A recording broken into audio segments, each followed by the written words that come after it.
All right. Welcome, ladies and gentlemen, to the Ward Radio live stream. I am your host, Cardin Ellis, and today I'm joined in studio by two dear friends of mine. We have Austin Falter of Falter Media, and we also have Jonah Barnes, author of The Lost Gems of Genesis and the associate professor of all things apocryphal. Also, I am joined via Zoom by all kinds of other guests here. He's first on the screen. We got Shadiversity here. Boom. With, I guess, a spare copy of the, is that the Sword of Laban, bro? That's Excalibur. Yeah. You always want to keep a sword on you, at least in arm's reach. And so this is the one that was I could grab on short notice. See, Shad originally was the guy who said that alpha males need to carry a sword with them all the time. No, yes. Shad. Andrew Tate was copying. Andrew Tate was copying Shad. Yeah, exactly. And my philosophy is that a sword instantly makes everything better. You can think of anything, add a sword to it, and it just bumps it up. Like I think of a wedding, add swords, instantly cooler. By the way, yes, I did have swords at my wedding. Cut my wedding cake with it. Water polo. Yeah. Water polo. No. Yeah, no, eat polo. Think of anything like water polo. Primary. Would be better with swords. 100%. Yeah. Right. I have not found a single thing that has not been improved by swords, so that's my life philosophy. All right, awesome. Beautiful. We're also joined by Luke Hansen of Ward Radio News, Brad Whitbeck, award-winning author, as well as, who else did I miss? Oh, we got Dave Butler, editor of Plain and Precious Publishing with us, and our brother from another mother in Michigan, none other than Ben Kaiser. What's going on, my man? So, we got to introduce our guest. Brad, you made this happen. Why don't you introduce our guest, tell him what's up, tell our audience what's up, and who Shad is, and then let's get this party rolling. Yeah, so Shad of Shadiversity is a member of the church who's been creating some really amazing, fun content about swords and dragons and all sorts of fantastical stuff and historical stuff for years. And in fact, I initially came across his channel before finding out he was a member of the church and was studying stuff in prep for the book I was writing, and came across some of his series talking about like what weapons would be most effective to fight a dragon or a giant or all of that. And then as we were working on Ward Radio, I started having people be like, hey, we need to have Shad on. And I'm like, wait, do we? Wait a second. And looked in, and then, oh, Shad has this episode on the Sword of Laban. Shad is LDS. He's very vocally LDS. How did I miss this? And we start seeing this is really, really cool. He's this awesome guy with amazing energy. And so we've been trying to find the right way to reach out for probably a couple of years now, but I couldn't reach out because X wouldn't let me until I got verified or something, and then somebody paid for that for me, and I was like, hey, I can reach out to Shad now. And so here we are. Well, it's not all your fault. I've only been like a creature of X or / former Twitter for the last couple, like 2 years or so, and so it's been difficult to, I guess, get a hold of me and contact me, but it's finally here, and I'm very excited. So, did you just come back from church, bro? Like you're all dressed up, dog. You know, you wear different uniforms for different jobs or things that you undertake. And I hope you gentlemen will take it as a sign of my respect for this prestigious live stream. Wow. It only felt appropriate. Yeah. As I wear A little Sunday underdressed. Beautiful. Yeah. Watch, he had a disciplinary council because he's on the high council in his local stake. And he just had to excommunicate somebody, and that's why he also had a sword. He brought a sword for self-defense. Which, incidentally, swords would make better as well. It would. You're right. He's right. Everything gets better. Hey, well, no, Shad, hold on a second. You're not the only guy LARPing on YouTube here as a medieval expert. All right.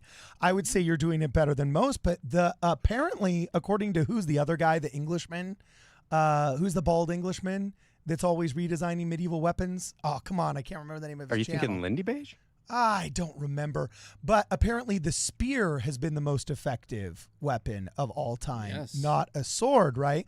But in lieu of the fact that, unfortunately, as members of the Church of Jesus Christ of Latter-day Saints and in Ben Kaiser's stake, we had a tragedy with a chapel shooting, and apparently there's been a PR statement that now stakes have to consider active shooter protocols. Do you think swords play a role should there be decorative swords spread throughout the chapel, or just really long spears? You know what I'm saying? I think there's something to be learned here. There very well might be. Now, of course, the gun is the most effective weapon that you can find. You can't really beat it, but guns do run out of bullets, and so I'm just saying. You know, it wouldn't hurt it if you just had one there as a backup. Wait, but didn't Deadpool slice a bunch of bullets in half with a sword? What are you talking about, Chad? Well, Sword absolutely, because outdoes when the you gun. see it in a movie, you know it can be done in reality. That's a good I think rule he's of making thumb we fun can of always us. trust. So how'd you get into this, bro? Before we dive in, how did you start doing all this? I mean, you're a great YouTuber that cuts things in half with refabricated modern weapons. And I make money doing it as well. It's phenomenal. It sounds like literally, if I were in kindergarten and my teacher were to do a career day and I were to make up a career that just sounded like not even work and just pure fun, it would be making medieval swords with modern materials and then getting paid to slice things around with them. Hit us. How'd you get into this, man?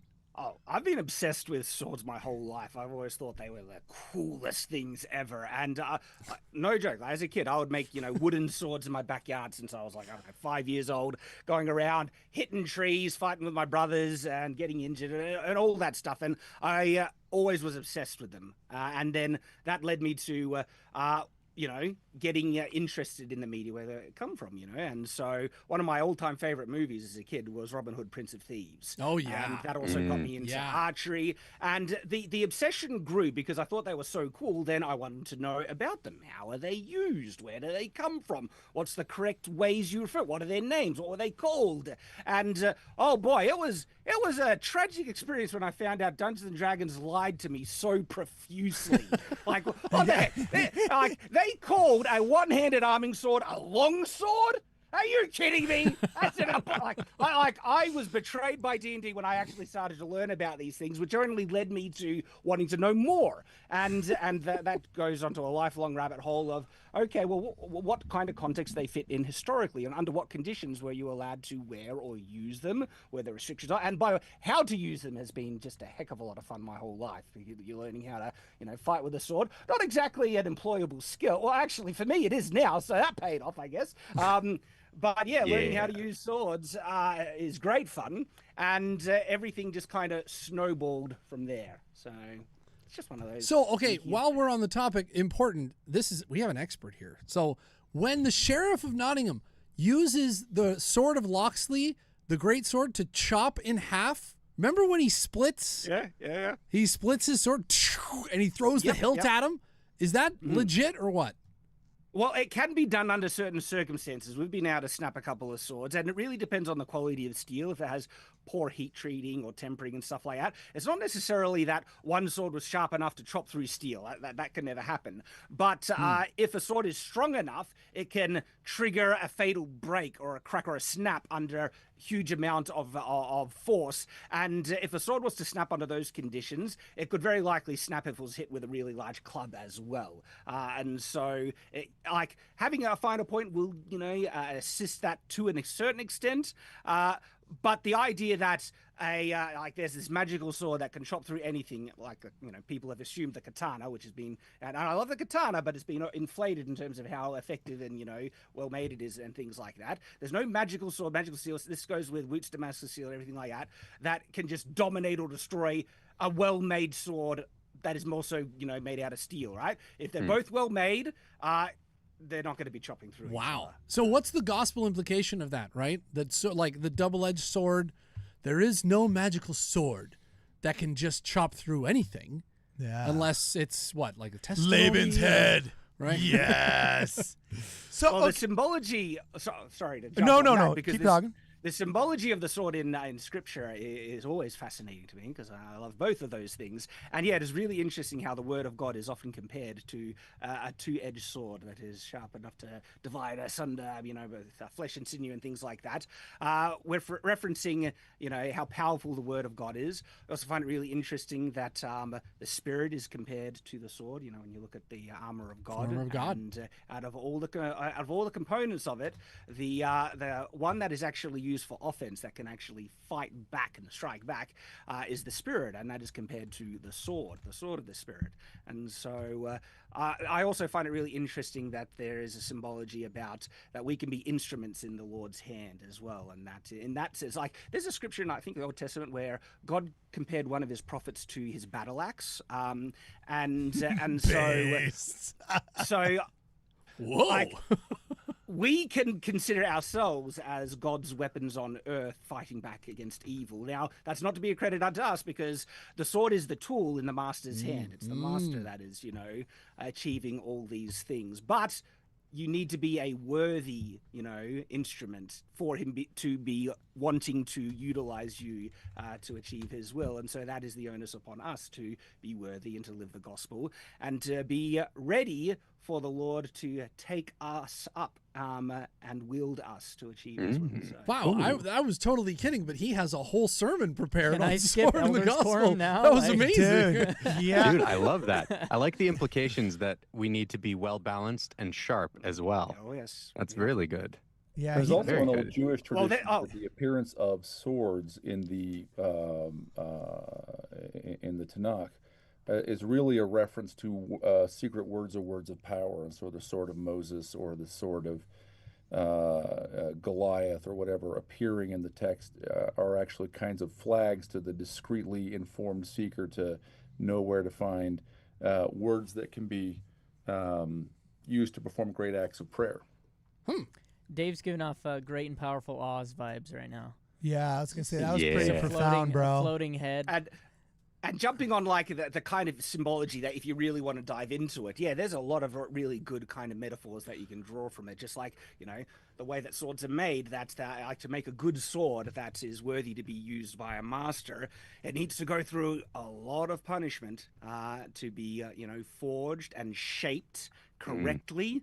And if it's not shaped correctly, it's going to be a very poor instrument to achieve its purpose. And then you need to go through essentially, yes, a refiner's fire as well with the quenching and tempering. And there's that good analogy that is often used about the purifying of silver and how it's pure when the master can see his reflection in it and stuff. And you can draw similar kind of analogies with the quenching and tempering of a well-made blade. If we are to compare ourselves to a worthy sword that the Lord might see fit to wield us. And so there's some good metaphors that I quite like. I thought this was going to be the misanthropic, over-intelligent guy that makes jokes in the back of Elders Quorum. I didn't realize we had Bishop Brooks in the Bro, house. yeah. Like, geez, man. What's it like going to church with you? Fireside. Do you just like show up in a paladin outfit with a crusader thing on? Well, And I wish I could, but if people think that I get nerdy about swords and history and fantasy and stuff like that, that is nothing compared to how nerdy I get when it comes to the gospel. Bro, yeah. best young men's fireside Yeah. ever. Really? Right? Best young men's dude, fireside Shad, He's done it. He's I done will it. fly you. Dude, if you can incorporate swords into a fireside, I will fly you and whoever you Deacons. want out. He's done it. And we He will just do this. did. Then you have to go to California. You should not do that. That's a good point. That's a good point. There's another interesting aspect to a sword too that distinguishes it from a spear. Arguments of combat effectiveness aside, but a sword has a binary mode of being carried. So a sword is typically carried sheathed, right? It has a sort of a pacific or a peacemaker mode, which signifies one thing. And then before you fight, you have to unveil it. You have to reveal your sword, which signifies something else. Oh, you've actually touched on something that I feel quite is significant. There's a reason why the sword is my favorite weapon amongst all kind of medieval or that period of weapons, and it's because the sword actually stands apart and is rather distinct and different to many other dedicated weapons for the role that it filled throughout history. You see, the sword is not optimized at doing one thing better than everything else. It can't thrust better than a spear, and it can't chop better than an axe. But what it can still do, it can still thrust pretty darn good, and it can still cut pretty darn good. But then on top of that, what it can do better than a spear, it can cut better than a spear. And it can still thrust really well, just not as well as a spear, but it can cut way better, and it can thrust way better than an axe. And so the sword actually is one of the most versatile weapons that can do multiple things really, really well. And because of that, it occupied an interesting role throughout history. You see, the sword was rarely a primary battlefield weapon. That if you knew you were going on a battlefield, you need a weapon that can combat armor and everything like that. And so usually, yeah, you would pick a spear over a sword for that, a really big, heavy axe, something that can combat armor, a big pole arm, and things like that. But what you would also Dual-wielding take with you, daggers. not necessarily on the battlefield. You would be at quite a disadvantage. But what you would still do is that you would carry a sword on your side as your backup sidearm in case you lost your primary weapon, because it was so easy to carry and wear. And as a result of that, the sword occupied a role throughout history, vastly more than any other weapon, but it wasn't the battlefield.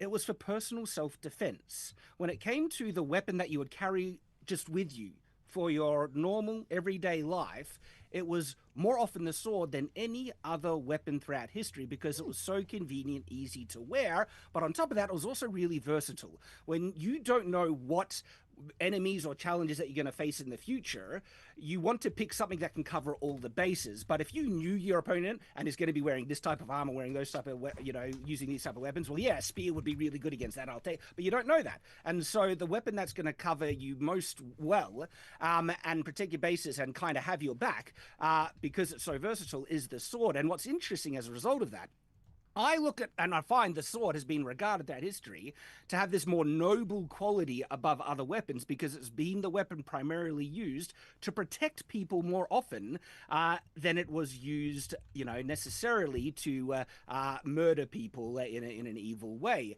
It was the weapon that was there to protect, and more often than not, the sword has been worn more, all right, than it was ever used in combat. When you have a sword that you're going to carry and wear with you for self-defense in your normal life, right, you're going to be wearing that most. In fact, the ideal scenario is that you'll never need it at all, but it's there at your side, ready to back you up as your kind of partner and tool for your own defense. And as a result, the sword has been regarded in this more noble kind of state throughout history, because it is a more noble weapon, because it filled a more noble role.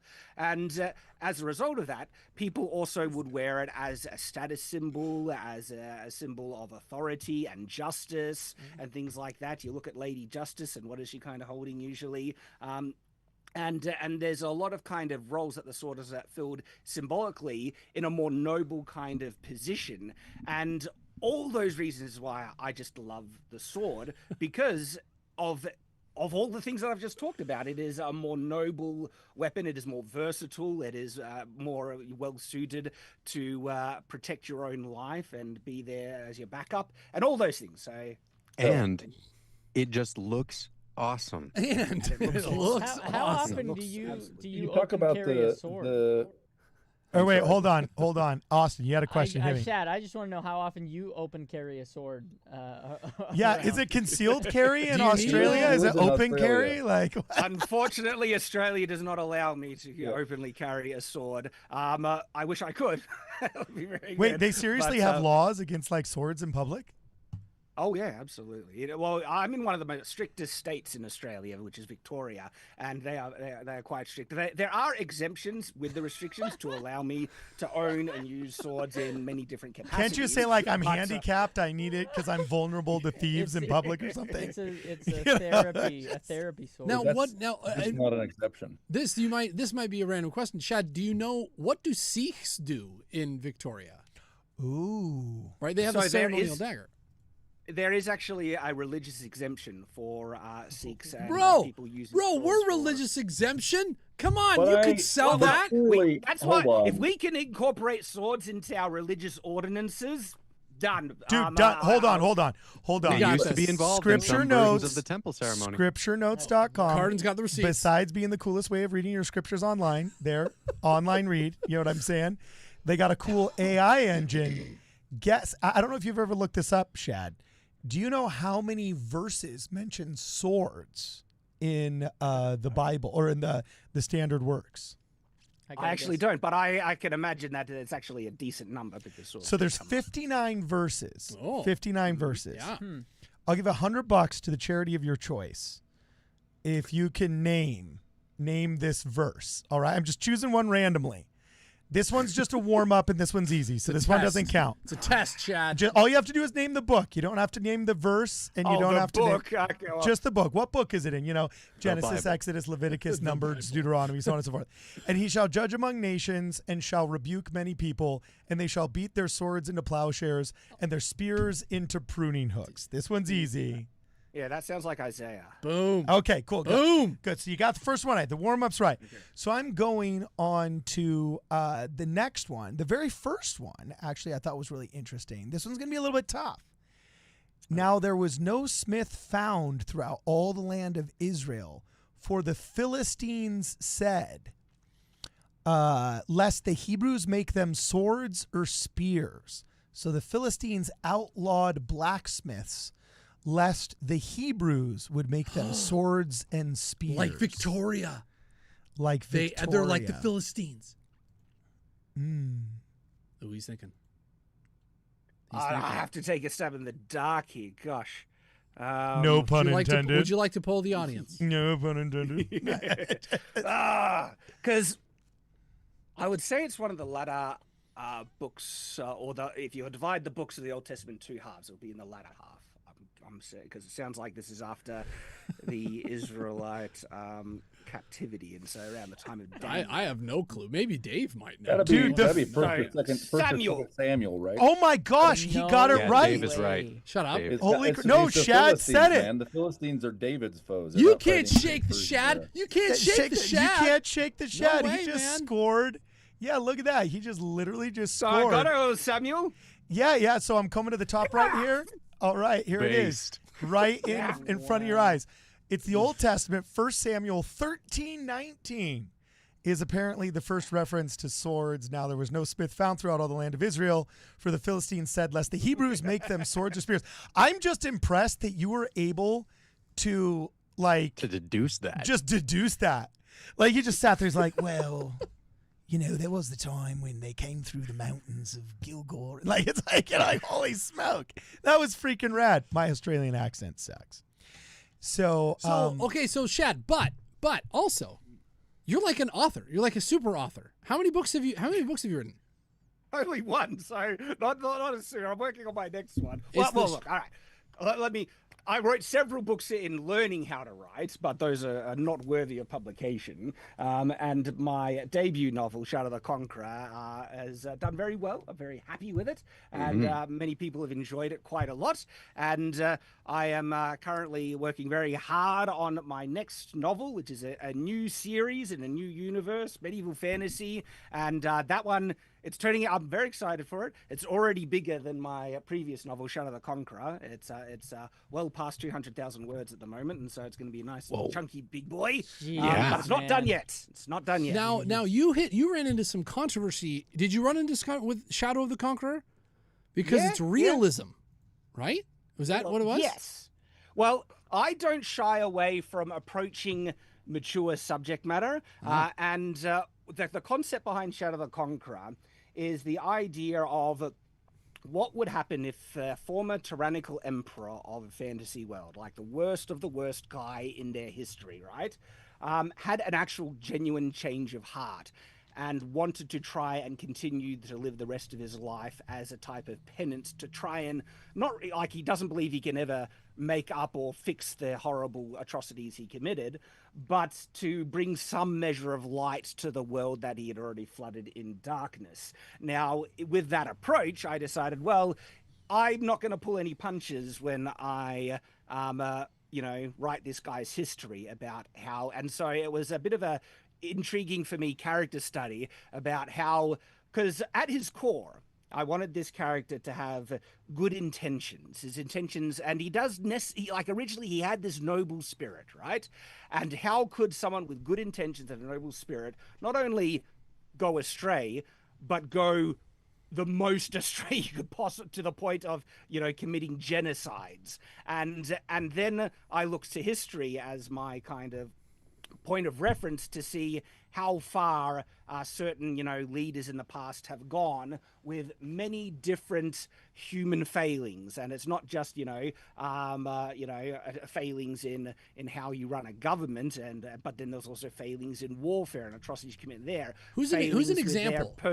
Do you have an example? Oh, yeah, well, yeah, absolutely. So, I mean, I looked, of course, like, Hitler and Stalin, Genghis Khan, even Henry VIII, and things like that, because it's really interesting to see what happens to men who have nearly limitless power and authority, and how they can naturally kind of fall into patterns of behavior that from their mind seems kind of a natural course of events, but in actual reality are horrifyingly evil and things like that, you know?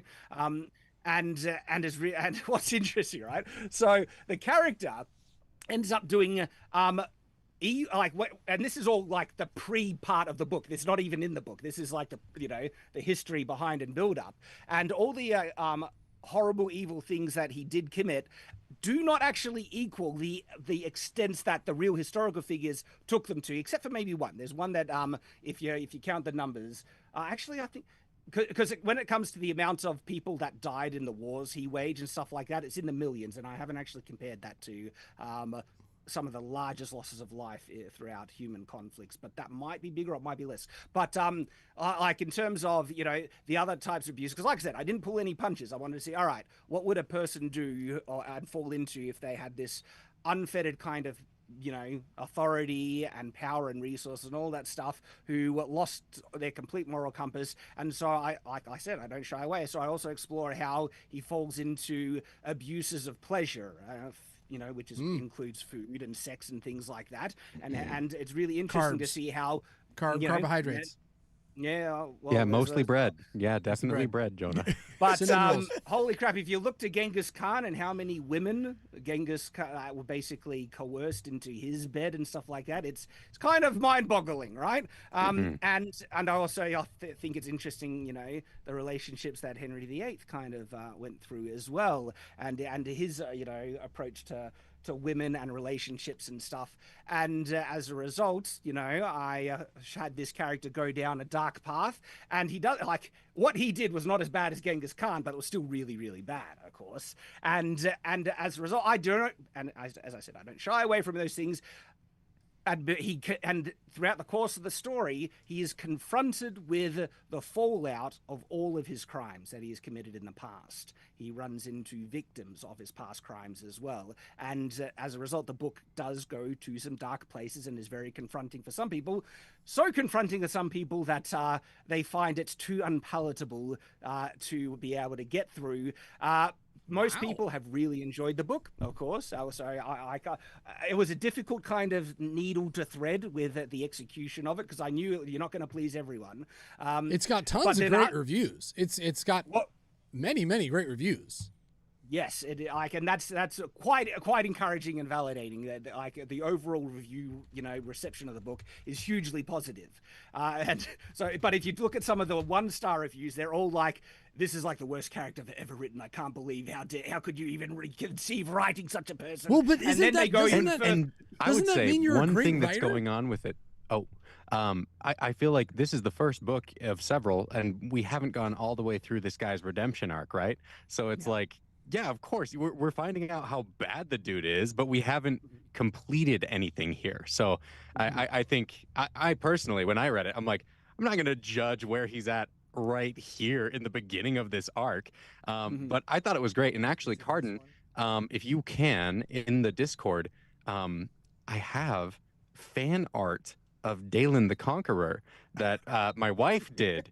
Really? Yeah, back when I was reading this, I was like, Riley, you've got to draw this character. Dallas Dalen the Conqueror, right? What kind of a sword? What do we have? This one right here, Brad. It's this one right here with a red shirt on. Oh yeah. Yeah. All right. Oh okay. Gosh, so there totally it is. him. Check it out. All right.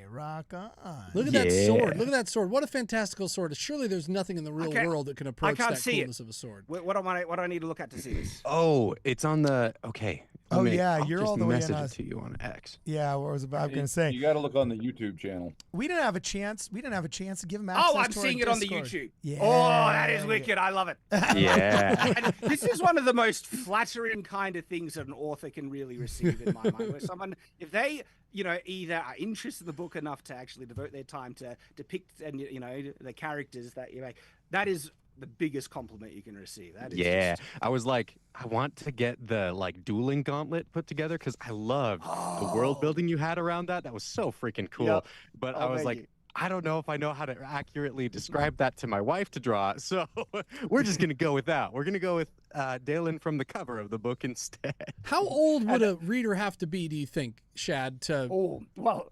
I have not let my children read the book Oh, yet. really? Oh, okay. I would say 16 years old is Well, now, probably Brad Woodbeck read it.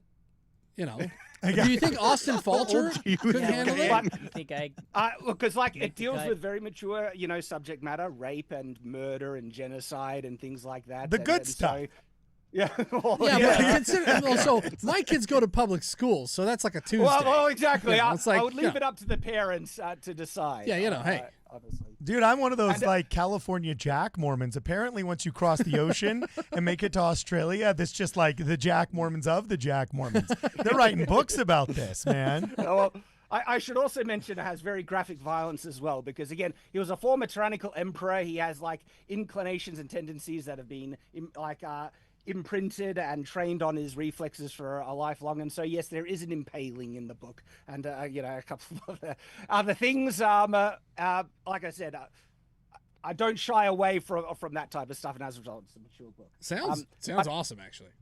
Oh, We thank do you. have a point of order. Hello, Shad, by the way. There's We the didn't say sword. hi Wait, he's before got the live sword. stream started. Yes. That's the sword. Oh This is yes, the Scourge of replica. Nations. This is a replica of Imperius from the book. the Sonical. Yes. Now, can you show us what it would look like impaling someone? Unfortunately, well, not.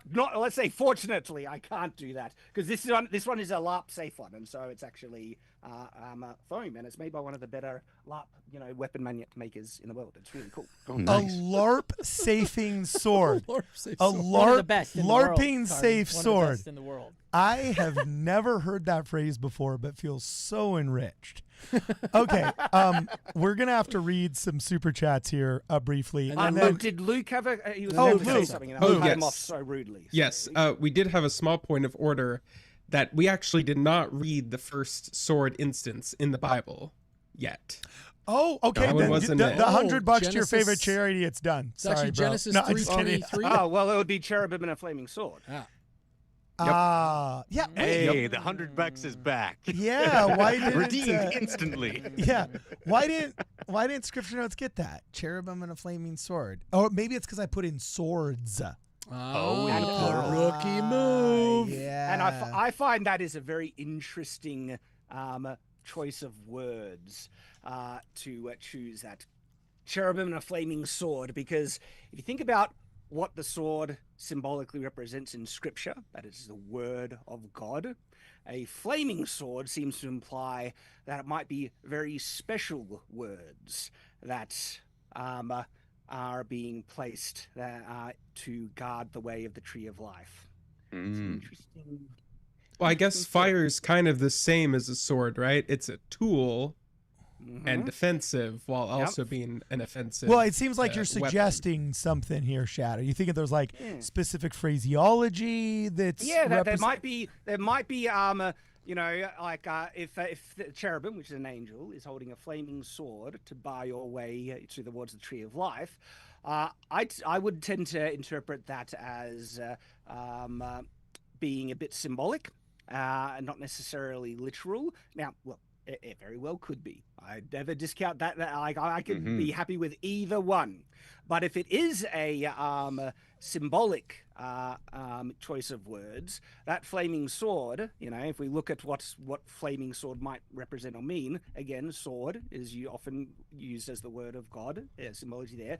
And a flaming sword seems to imply that something that is greater than the regular kind of words used, and that there might be certain words or certain phrases that the angel is holding or using, or that you might need to know to be able to pass that angel and gain access to the tree of life. It's just interesting.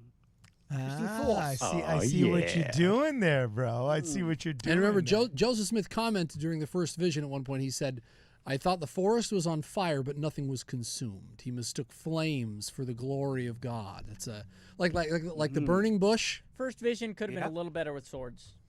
We need more That swords. guy- You know, Yeah, could yes, have been better. yeah. Do you think we should have? Everything- Do we think we should have temple patrons armed with flaming swords at the entrance to the temple? Lightsabers. So Cooler if we I've did. actually- lightsabers! I've tested flaming swords, and there are complications. They You've actually- tested flaming swords? Yes. What?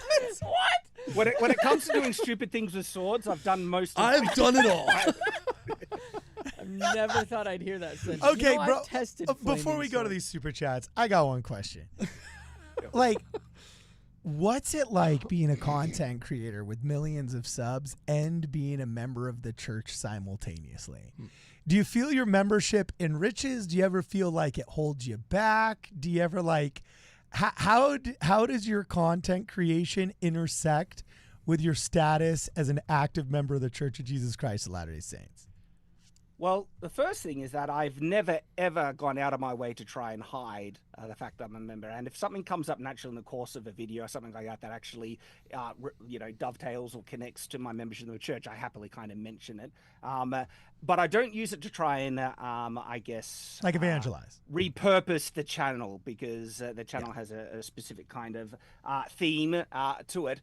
But in terms of my membership, what I've found, because it has been a topic of reflection for me throughout my career, where I have sometimes wanted quite strongly to be more, preachy, you could say, but like, talk about the gospel more directly. And there are times I've been tempted to even make videos rebutting certain critics of the church and stuff like that. And there was one point where it was a guy that I even collaborated with in the past, and he made a video on like 10 reasons why the Mormon Church is wrong or something like that. And I was like so close to making a full video rebutting him. And at one point I did. I had With made swords. the full video, and I was ready to hit like send and publish.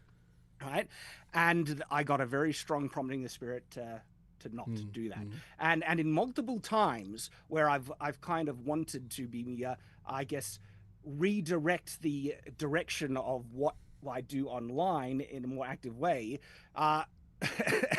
to be like more gospel focused. I've felt prompted to continue on the path that I've on, sometimes to my own regret and frustration.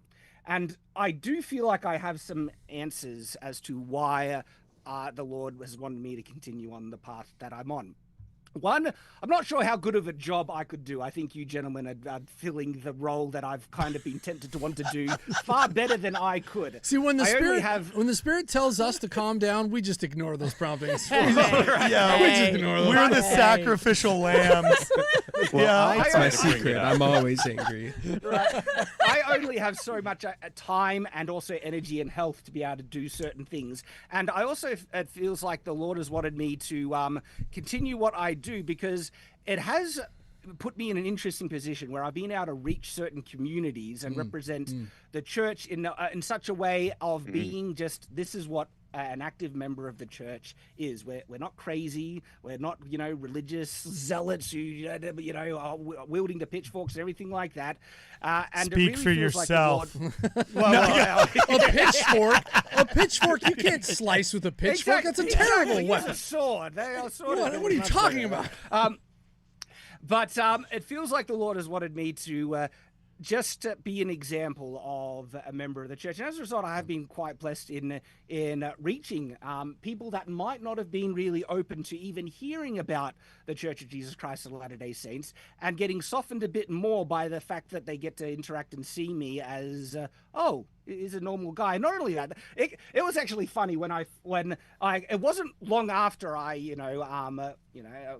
was always open about being a member of the church, but still a lot of my viewers didn't know because they missed the video or whatnot. And so when I did the video on the sword of Laban, that's when a lot more people kind of realized, oh, he's a member of the church. And the reactions of so many people were really, you can actually go into, if you go to the comments and filter some of the first comments onto the sword of Laban, there's like thousands of comments on this, so it'll be buried. But there are a good number of comments that mention along this vein of logic is like, how can Shad be a member of the church when he is so well read or knows so much about history, and they even say so smart? I don't claim to be smart, but people have gotten that misunderstanding that I am, and then they say, how could Shad be so smart and be a member of the church? It actually confronted and challenged them and made them have to reassess and kind of take a second look at what members of the church really are and what we believe. Because I did reply to some of those comments and I said, okay, so either there are two possible results to your assumption that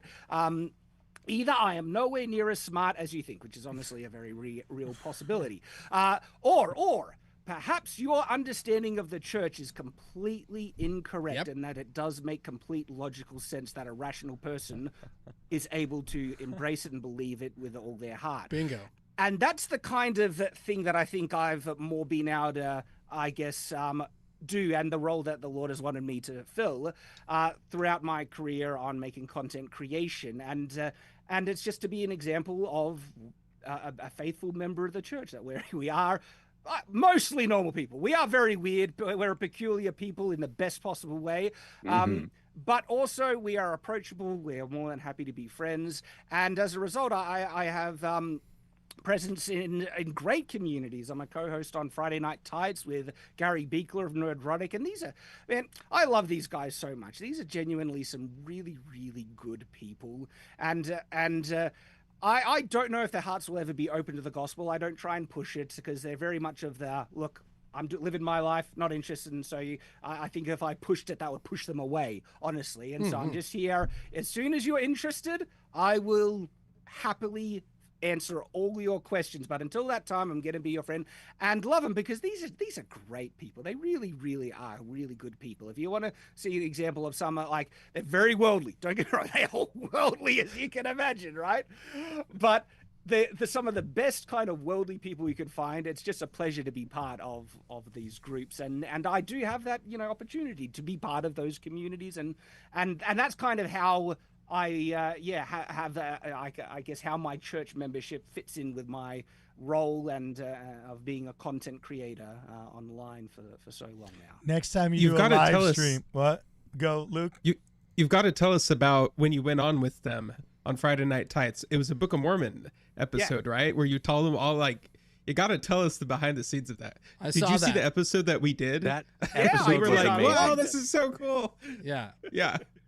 Well, again, that's kind of like seeing opportunities where you could see that they might have an interest in certain parts of the gospel. And so Gary and Garrett and Adam Krigler, they have a podcast called Forbidden Frontiers, which is like alternate history, and they're very skeptical of what mainstream archaeology says. And it's like, well, you're skeptical of what mainstream archaeology. We Latter-day Saints, we have some, problems with what mainstream archaeology says as well. Do you want to hear what our problems are? And that was the entry point where I was like, and I just, I talked about it. I was like, guys, if you ever want me on Forbidden Frontiers, where I'll talk about some contrary or different views of mainstream archaeology from a Latter-day Saint perspective in what I feel there is evidence of the Book of Mormon, I'm keen as everything. And again, this is a sign of just how great people these are.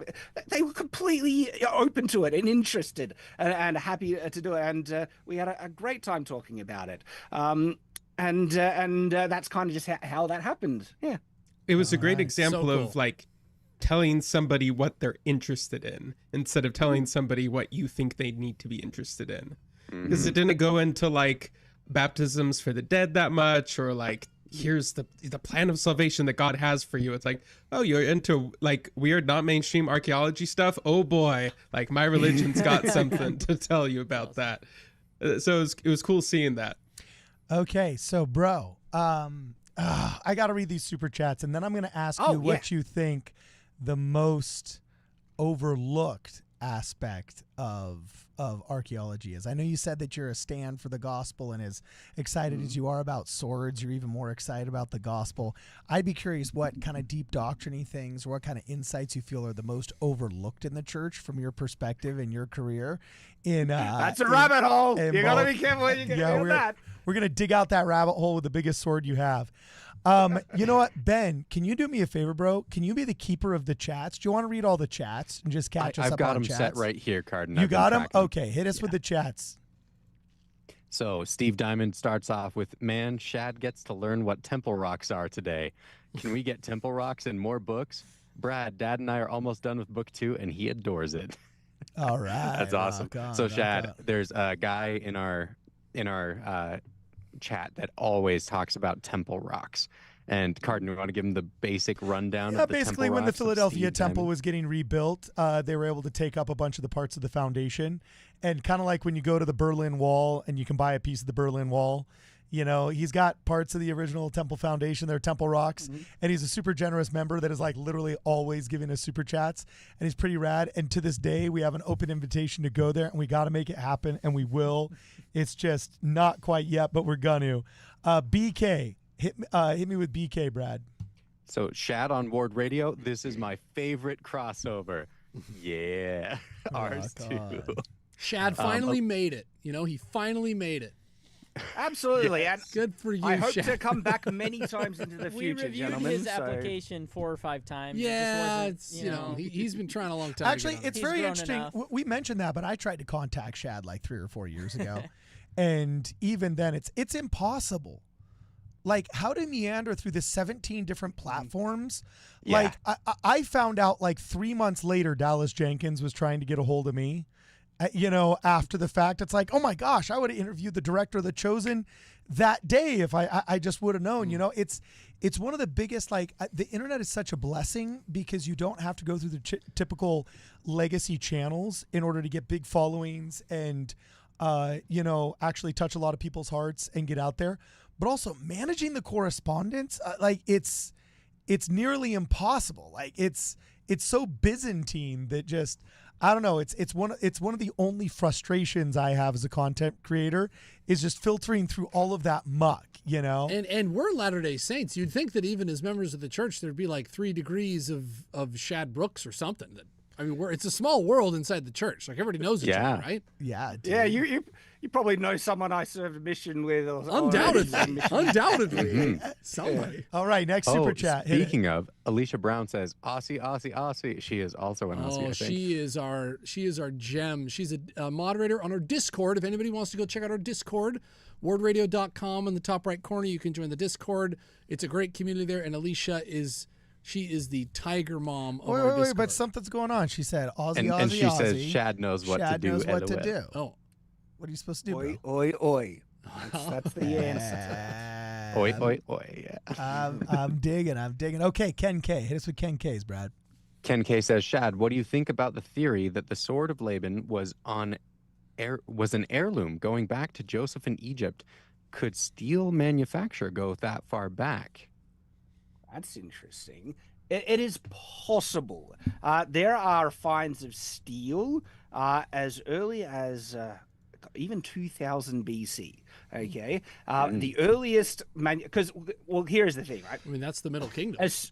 Well, as soon as you start smelting iron, you by natural process are going to have a certain amount of steel made because you're carburizing iron, and it's going to be like a mess of different kind of things. But what's really interesting is that the earliest finds of steel actually in jewelry, because it was rare and people saw it as precious and more prized, and they obviously didn't know what was happening to produce the steel in the smelting of iron, but they were making it, and then they would even separate it and then utilize it in making certain things. One of the earliest finds of steel is also in a tool. It's like a small kind of shovel or pick kind of thing, and that is like thousands of years in the past. And so it is possible. It is more unlikely because it was far more rare and it was a more kind of unknown technology.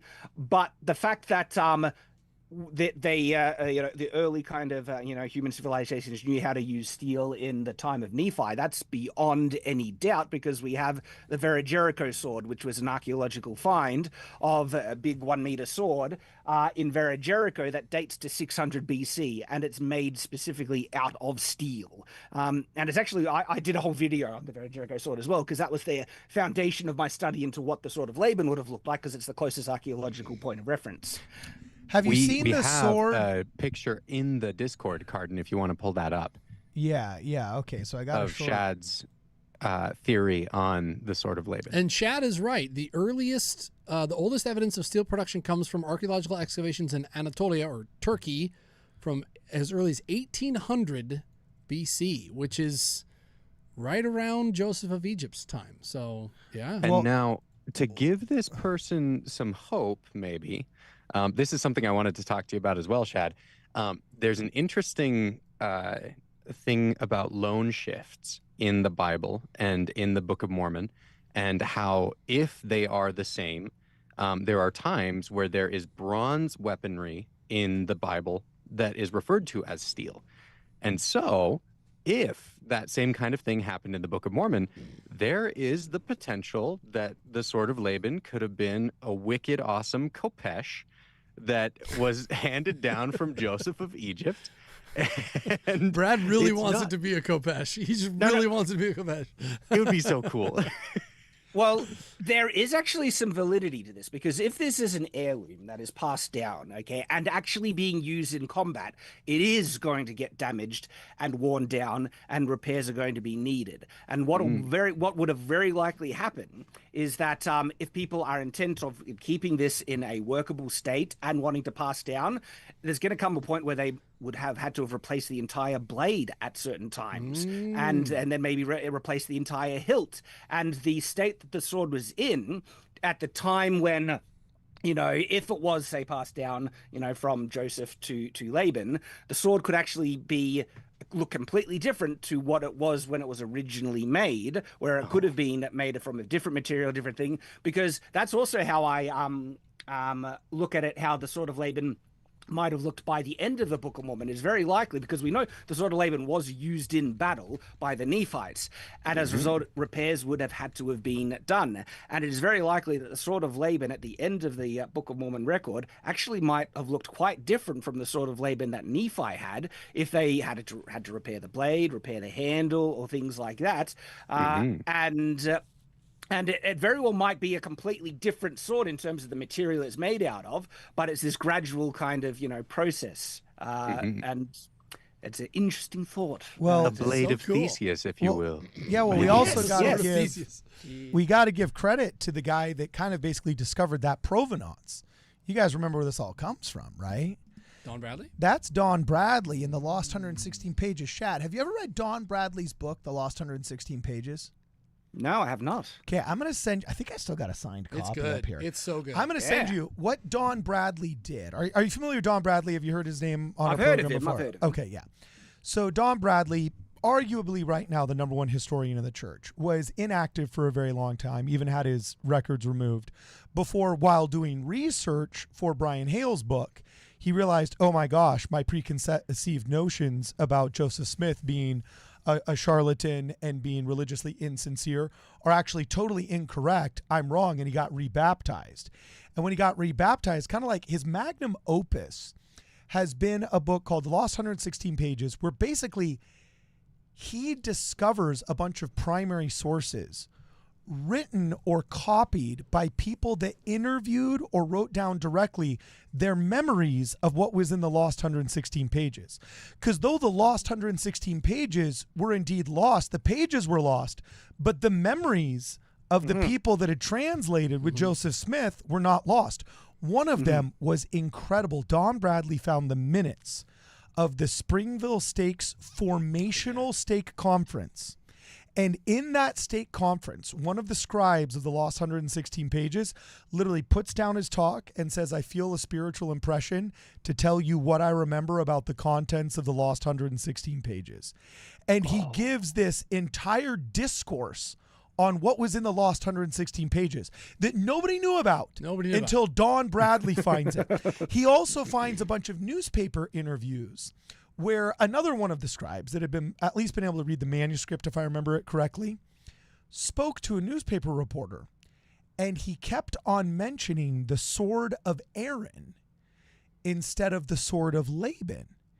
And at first people thought it was an error until they realized, wait a second, Joseph in King James, regular book of Genesis, Exodus, Leviticus, Numbers that all of us get to read in our quad, has a vision of the last days and the eternities of his progeny. And he supposedly sees all the wars and the end times and everything that happens. And he fabricates a bunch of relics.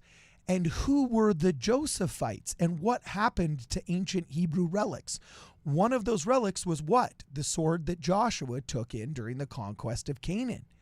And if you track, everybody's always worried about the Ark of the Covenant, and everybody's always worried about, the provenance of maybe where the Holy Grail ended up, right? But not too many people track the sword of Joshua. And where could that have ended up? Who would have taken it? What would the natural, logical conclusion of its ending be? And the truth is, as a Josephite relic, it would have stayed with the Josephites. And everything we know about, most modern Judaism, modern Christianity, Protestantism, and all that is Judahite, not Josephite. The Samaritans are basically kind of like the most Josephite thing that Mormons will come in contact with when they go out there, right? And there's only 900 of them left. And many of the early sites and so on and so forth are kind of like in those tribal lands and whatnot. Of course, I've got historians much smarter than me screaming at the screen because I'm getting certain details wrong. But in Don Bradley's book, The Lost 116 Pages, he realizes, oh my gosh, if you follow backwards the lineage of how Josephites would have ended up in Jerusalem, it includes the northern strangers coming from the northern kingdom down to the southern kingdom.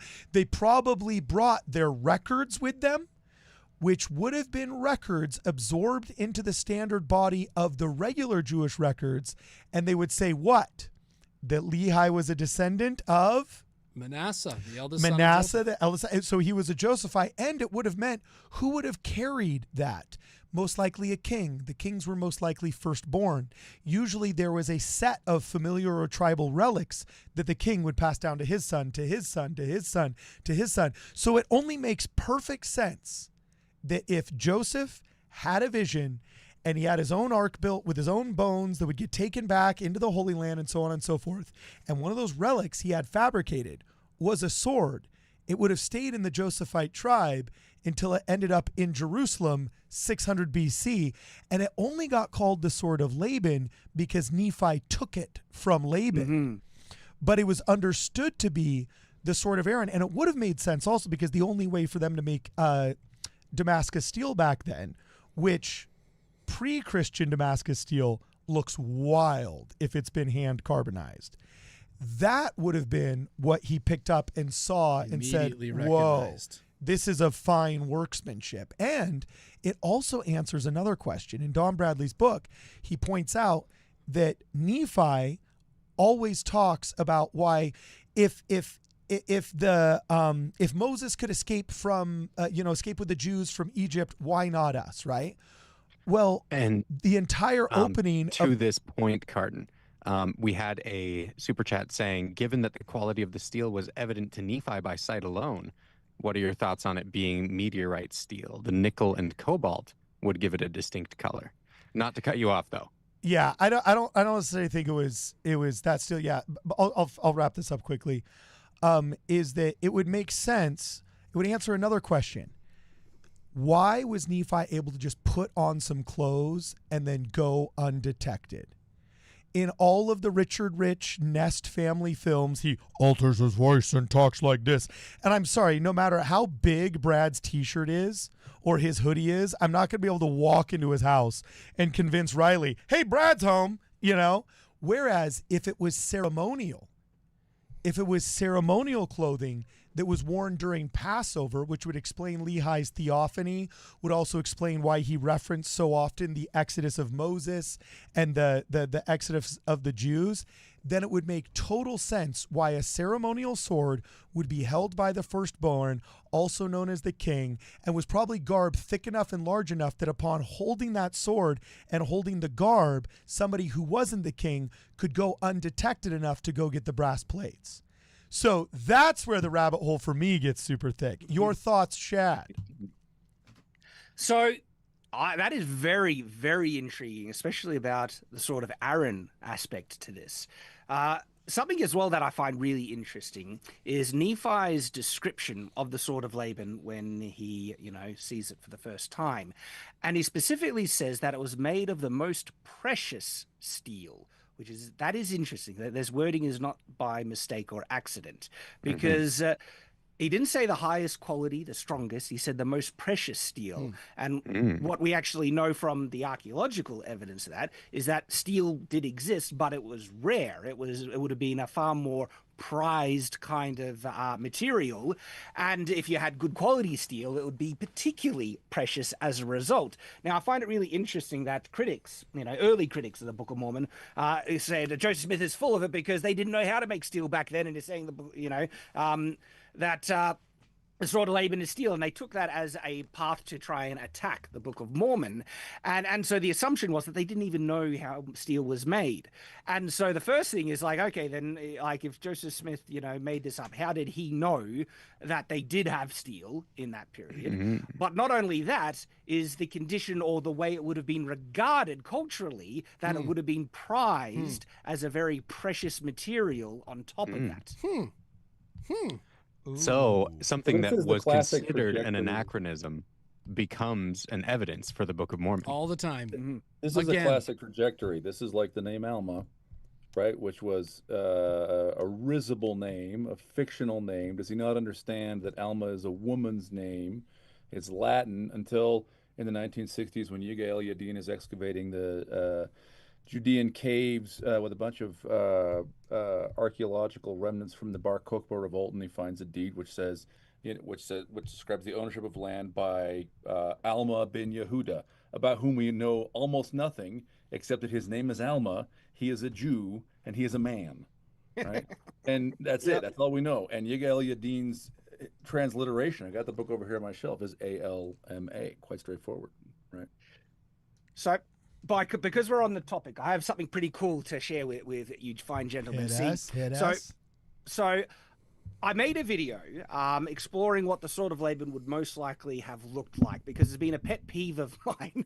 And all the church productions where we see the sword of Laban, the way that they design the sword has always been horrible. Like I have seen them use medieval swords to represent the sword of Laban at times. This is Shad's faith crisis, right? He yeah. wants the sword. He's like, no, he's screaming at the screen. 100%, right? And oftentimes they have picked like Romanesque type of swords and things like that, but oftentimes it is just a complete mess where they're just guessing and they have no kind of understanding of the practical nature of swords, how they would be made, how they would be used, also the archaeological reference that we have.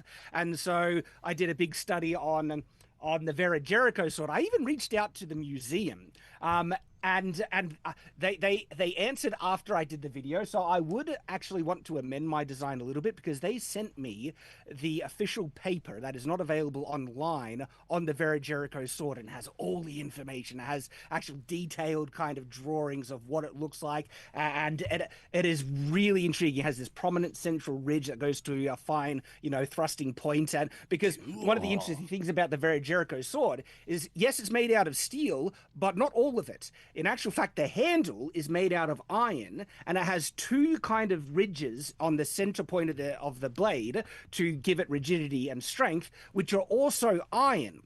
this is really important and interesting because it meant that not only did they know the different mechanical properties of the material, that steel is stronger, they also reserved that steel for the most important part of the blade, which is the edge. It's the strongest part. So obviously that meant that was in limited quantity, but it also meant that they knew exactly what they had, and exactly, this wasn't a mistake that, oh, it just happened to be steel. No, they knew what it was, and they dedicated the steel to the right sections of where it would be most important, and so it's all been really fascinating. And so I made a design of what I felt is a far closer representation of what the Sword of Laban probably looked like compared to all these other things. And I did the video, I designed it, I made a 3D model. And now what's very interesting about that is that yes, a good number of members saw it, and one member liked it enough that they commissioned a knife maker to make a replica, a real life replica based on my design. Yes. Unfortunately, yes. Unfortunately, he wasn't able to complete the order. And so the knife maker had made it, but he didn't have anyone to give it to. And so he reached out to me and asked if I would like it. And you could imagine. And you said, boring. Yeah. Okay. And and so my wife, this without me knowing, purchased the sword. Gave it to me as a present. So I have in my hand what is likely the most accurate replica of the Sword of Laban. What? Oh, dude. Bro, so cool. rock on. All right, check that out. Hold on, I'm gonna make That it is so that beautiful. I'm gonna make it so the audience can see it here, because right now I'm just getting Brad's face. There we are. Marry her again. Can you marry her again? I married. Hey, all the Latter-day Saint women watching this thing, take note. All Get right, your this husband is a game. sword. This is wife game right here. Okay, now Exactly. describe why you say. Then we'll go back to the super chats. But describe to me why you say you think this is the most accurate. What's the Reader's Digest version? Okay, so in terms of its overall size, okay, we have a direct point of reference to the archaeological sword, the Very Jericho sword, and this is the exact same length of the Very Jericho sword. This is a 1 meter long sword. Now, I was always of the opinion that the Sword of Laban was bigger than a short sword. So a short sword is usually about yay big or so. And so many of the swords that in church kind of media and stuff like that, where they're showing the Sword of Laban, it's a much shorter sword. And the thing is, though, Nephi picked up this sword and decapitated someone when it sounds like he did it with a single strike. That is not an easy thing to do, gentlemen. In actual fact, you usually need a sword that has a bit more mass to it to achieve that. And so I always thought that the Sword of Laban was a long, one-handed sword, bigger than a short sword. And the archaeological point of reference we have confirms this as well, with it being the Very Jericho sword. Now, in terms of the shape of the blade, I did my best at the time. It is not exactly accurate to what the Very Jericho sword shape is. The Very Jericho sword has these really prominent central ridges along the blade. I don't know if the Sword of Laban has those ridges, though. It could actually, very well have a more conventional kind of blade shape. Now, in terms of the handle, if we get a close-up of this, Yeah. it was said that the handle was made out of stream we've gold. ever done. I love this live stream so much. It's so cool. So there is archaeological references of short swords and swords having complete gold handles. That is not made up by Joseph Smith. That is historical fact. Okay, and I have them saved on my computer. I don't need to dig them out, but I've got the images of these museum pieces that are of similar time period that have complete gold handles, and so I based the handle in shape off of the handles that were more commonly found in the period, which is this interesting kind of cut out, thing with a really cool kind of pummel where it kind of sandwiches and you can grip the sword really nicely as a result. And same with the shape. Now, I do not know if the Sword of Laban had this shape in terms of thing, but this is a common kind of attachment shape that was made in the period. And so it is more likely that it had this kind of hilt, method and construction.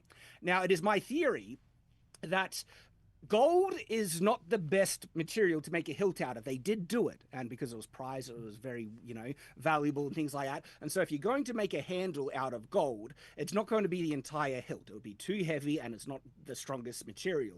And so what you'd likely have is that you would sandwich it, over a tang. So the blade has a full tang that goes down the middle, okay? Yeah. And that you would have scales of gold on the top and the bottom that are then riveted to the blade.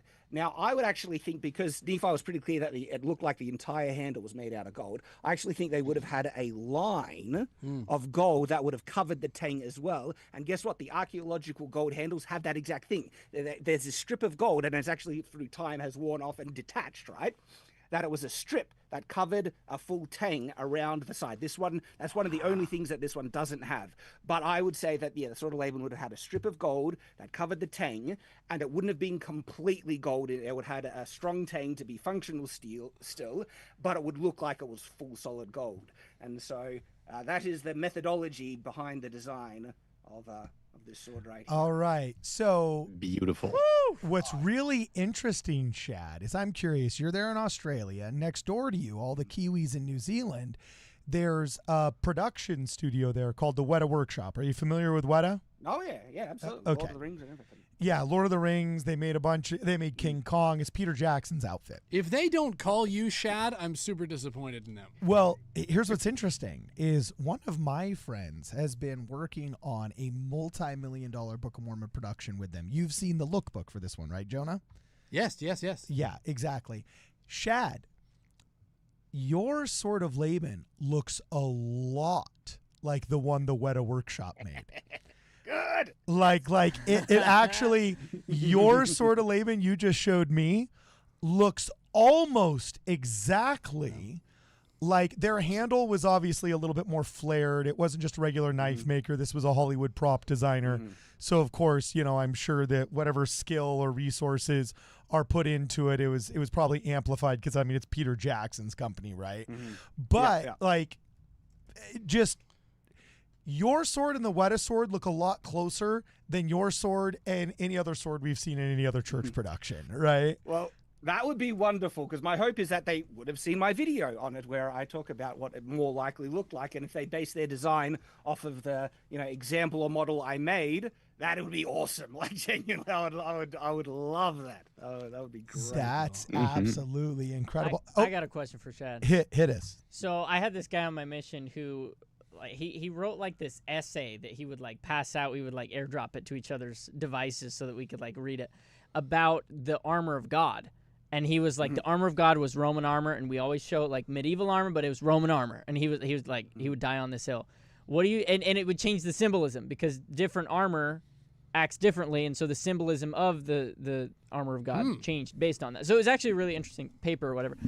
I want to know, what do you think the armor of God, the sword of the Spirit, what sword is it? Whoa. And does that change? Our different swords have different symbology, So I would actually say, because we're dealing with metaphor here, because the Nephites also shared the same analogy in the Book of Mormon, and what would their reference point to the armor be as well? And I have found that the analogy does apply to multiple kind of cultural versions of what their armor and stuff, and I feel it still works. It is interesting to try and see if there is different symbolic interpretations based on Roman design or medieval design. Now, as to the sword, I would say most likely it would be at least a double-edged sword, because the Bible often references that, the word of the Lord is a double-edged sword that splits a path and cuts so keenly. And look, that fits in with the Roman interpretation. Their gladius were double-edged swords as well. And by the way, the Romans didn't just have the smaller gladius. They had also a longer sword, which was similar in length to the sword of Laban I'm holding, or a medieval arming sword. It's called the spatha. But yeah, I would say at the very minimum a double-edged sword, and from there, I wouldn't say it matters too much for the analogy to really or to find further meaning underneath it. I have my preference as to what sword I like best, and my favorite is the long sword. Cruciform, crossguard sword, very effective for very many, a lot of good practical reasons and things, but. I think if you like a certain design of sword that you want to use in the armor of God kind of, thing, feel free to use the ones that you like most. Having said that, Ephesians 6 specifies a machaira, which is a long knife or sword, and I think principally a chopping weapon, not a stabbing weapon. I could be wrong on that. I haven't heard of that. I'd love to see an image of what a machaira. And actually, there's a footnote there too that mentions the necessity of a pommel to end him rightly. Well, Depends on the tactic that you want to use. Well, that's a good question. You mentioned, for example, that hey, these swords archaeologically have not lopped off a guy's head with one slice, and we know, unfortunately, in medieval times, the job of executioner was oftentimes a gruesome job because sometimes with the dullness of the blade, it was not, with the first chop that the head come off, or the second or the third. Sometimes you kind of had to sit there and make sure that the dude was done. Do you think Nephi then, when he was lopping off the head of Laban, you think he had to take multiple stabs at this? No pun intended, or what? I honestly don't know. It implies that it was a clean cut, but it could have been a mess, and Nephi was just like, I am not going to go into detail on that. Yeah. that was a nightmare. I was there hacking at this thing. So honestly, we don't necessarily know. But because of the archaeological reference, I do think that it was a longer sword, which means like a meter in length, very Jericho reference. And I mean, I don't know. As I said, I think it implies a cleaner cut, but that's just kind of an opinion, really. It could have been, okay. So, Brad, catch us up on a bunch of super chats. 15-second answers. We got a buttload of super chats to catch up on. Okay. So you want to do that? Let's do this. Scottish Warrior. I love you, Shad. Watched your first sword videos. I am Mesoamerica model. I wonder if you will delve into studying it a little. Oh, and what about dragons? Indeed, that is a very important question, sir. Thank you for asking. Yes. And yeah, any comment on Mesoamerica model? No swords. I would need to look into it more. As Shad was describing, Don't bother, the Shad. iron Don't bother. spine with the steel on the edges, that made me consider a maquahito a little differently. Yeah. Yeah, it's interesting. After the pattern of the Sword of Laban. Exactly, yeah. Now, Rock Family says 2 things. Shad! And then a big old heart. And then my first video of yours was the Sword of Laban. Love you, bro. Algorithm does you dirty. And then 2. Yeah, it's a battle. Yes. Off topic. Someone tell Jacob to debate louder with Crowder apologist. They have apologist Fridays. Maybe we'll have interesting. to push for that. Yeah, let's do that. Apologist Fridays. Good okay, tip. cool. Next one. Okay. Next one. PJ the Homeless Mage says, love you, Shad. In 2022, I commissioned a guy to make the Sword of Laban according to Shad's specifications and got well into the process. However, he stopped contact and I wasn't able to have it finished. What? One day I'll get one. That's a bummer. Is it? It's not the guy that made this one, then, is it? Hey, that's my sword. Boy. Yeah, is this the one that is good? Yeah, that's kind of like guy this stole my story sword. you were telling. Yeah. Wait a minute. I'm sorry, it wasn't my intention to get my hands on it. Oh, that's funny. All right, next one, Brad. Hit it, man. Awesome. Okay, we got Troy Burnham. He says the Knights Templar section of New York Rite Freemasonry uses swords for their signs. No reason why we couldn't do that same. Hey, Joseph Smith Do had that a the sword. same. Nephi had a sword. Joseph Smith carried a sword. Wait, What's going on? Shut up, he did. Oh, Yes. yeah, Nauvoo Legion style. Yes, he had a sword. Mm-hmm. Come on. What's wrong with us? Okay. Dallin, come on. President Oaks. It would have to be white no, somehow, though. I don't know how you do that. Wait, white? What? Why would it have to be white? I mean, just to keep with the theme, the colors. like of the a Oh, temple, that's right? true. Well, the scabbard would have to be white. Sure, I think yeah. Shad's sword looked just fine in that context. Okay.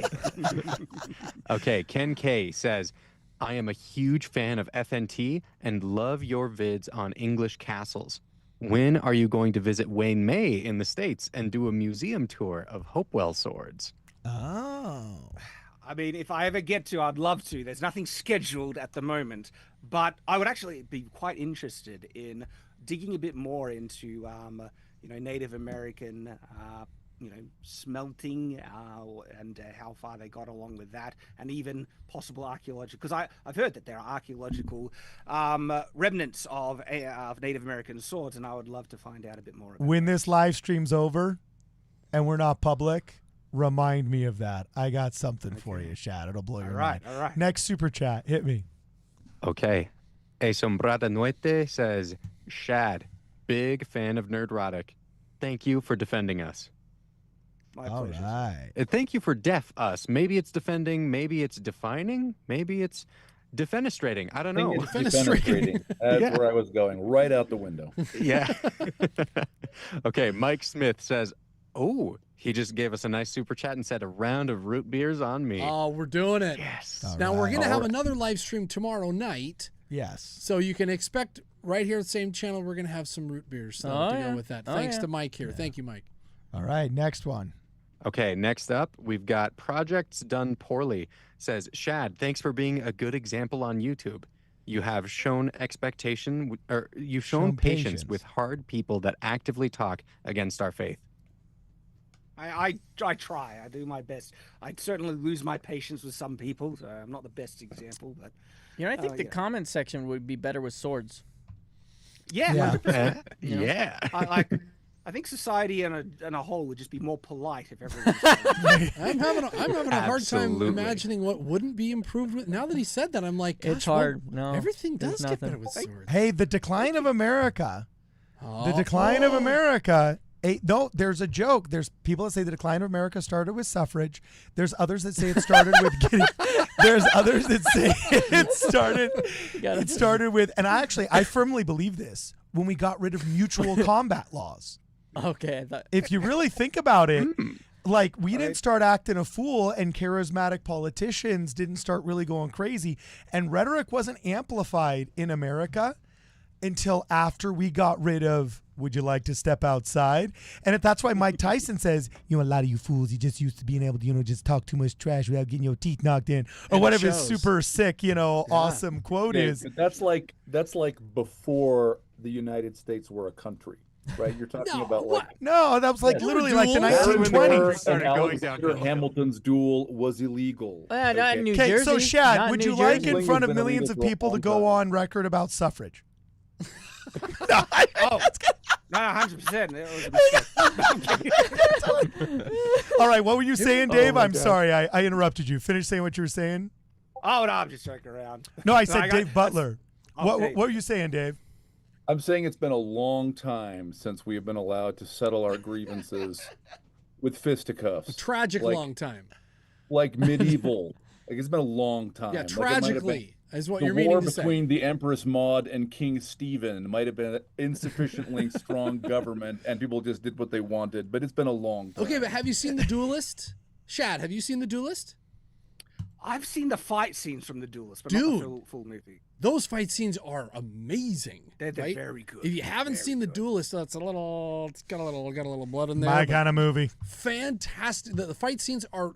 If you're tired of these phony fight scenes in movies, go watch The Duelist. That's real. Okay, before the next super chat, Shad, really fast, 10 seconds. What are the top 3 movies with the best, most accurate fight scenes, you think? Great question. That's going to take me a bit longer because I need to cast my mind back into memory. I can, because here's the thing, right? Sometimes the most accurate sword fights are not the most enjoyable sword fights. See, when it comes to cinema, presentation, you do want something dynamic and enjoyable. I mean, and I like one of the gold standards I find for threading the needle or balancing the difficult thing to making a sword that is more functionally valid but also very flashy and cinematic is Anakin versus Obi-Wan Kenobi duel on Mustafar. It's just such a, and I have this series on my YouTube channel called Fight Scene Autopsy where I break down the movements to see how functionally valid they are, and that one is really, really good. But to give you 10 off the bat, I'd have to go through all my kind of references and really think it. And unfortunately, I can't do it so quickly. It's a fifth Sunday talk. It's a fifth Sunday talk. Sunday talk. You know what I'm saying? It's a fifth Sundayer. All right, next super chats. Hit the next 5 of these so we get these out of the way, Brad. Yeah. So next up, PJ the Homeless Mage says, by the way, been a fan since Machicolations. Okay. And speaking of, which temple would be the best with Machicolations? With Machicolations, great question. It's probably Salt Lake. Salt Lake is Salt just Lake. gorgeous. Or Manti. What's a Beautiful. machicolation? Like Oh, a machination? Oh, Are look you at this serious? guy. What? What a Yeah, rude. Don't you tell know? him. Don't tell him. Sorry, Let him I stay dated in his attractive ignorance. women in high school. I'm You're sorry. Not in the like cool what? club now, Carden. You're so uncultured. Yeah. Actually, How for could the you not record, I know? didn't. But I was a late bloomer. What can I say? So you're gonna tell me what it is or not? Well, if you were to defend the Salt Lake Temple from being stormed, you might want these. Yes. So like a very good. Gatling gun? No. Jeez. Like okay, well, what are we talking here? Like In it's just- translation, it means neck crusher or neck breakers. Oh. You know correlations? You know, on a Crenellations, you murder mean. holes? Crenellations, yeah. Crenellations. And like when the battlements of the walls of a castle. Okay, so It's Yeah, a go little- ahead. You got it, He Chad. knows. Shake it we away. have- we literally have Do you really Shad want to know? here. Do you really want to know? Like, I might cave and let you into the cool club, all right? Yeah. So, all right. So you know the kind of toothed parapet at the top of a castle wall? Yeah, Classic totally. Thing, right? Totally. Okay, so matriculation is when that tooth parapet is offset from the castle wall underneath and is held up by corbels. So a corbel is a stone support that Yeah. sticks out. Yeah, I know of what a castle corbels are. I wall. got you with corbels. And then the crenellated battlement sits on top of those corbels, offsetting it from the line of the wall underneath, making holes that you can drop things down from without exposing yourself from. Because without them, you need to lean out of the crenellations, exposing yourself to try and throw down a rock or something to break someone's neck who's storming the wall underneath. With matriculations, that offsets it and gives you holes to drop down or shoot arrows on anyone assaulting the wall underneath. Dude, and that also creates a beautiful architectural style. Hey, where is a good YouTube channel we could watch an entire video about Machicolations? Yeah, I wonder. I'm pretty confident that if you just do a Google search, Is for there any- matriculations, is there anybody in the one of world the first? I wonder who could give you details. Is on I there that. just gotta Uber say, nerd? I love autism. I really.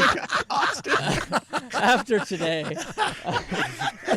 Well Now- said. Now, one thing I think would be appropriate is if everyone get ready for what this is going to do to the audio. But I think we should probably all on three yell Machicolations. Machicolations. I think it's appropriate. Everyone ready? One, One, two, three.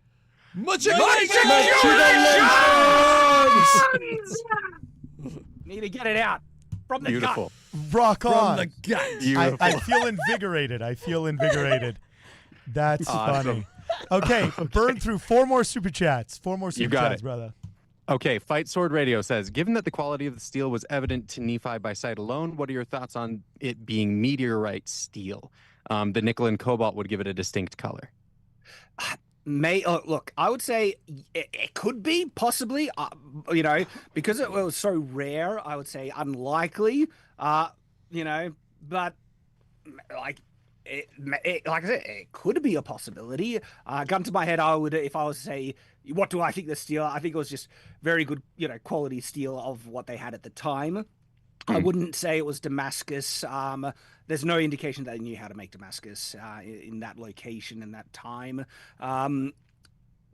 But if it was, that would be awesome. I'll be like, oh, yeah, meteorite steel. Holy heck, Okay, next one, Brad, hit it.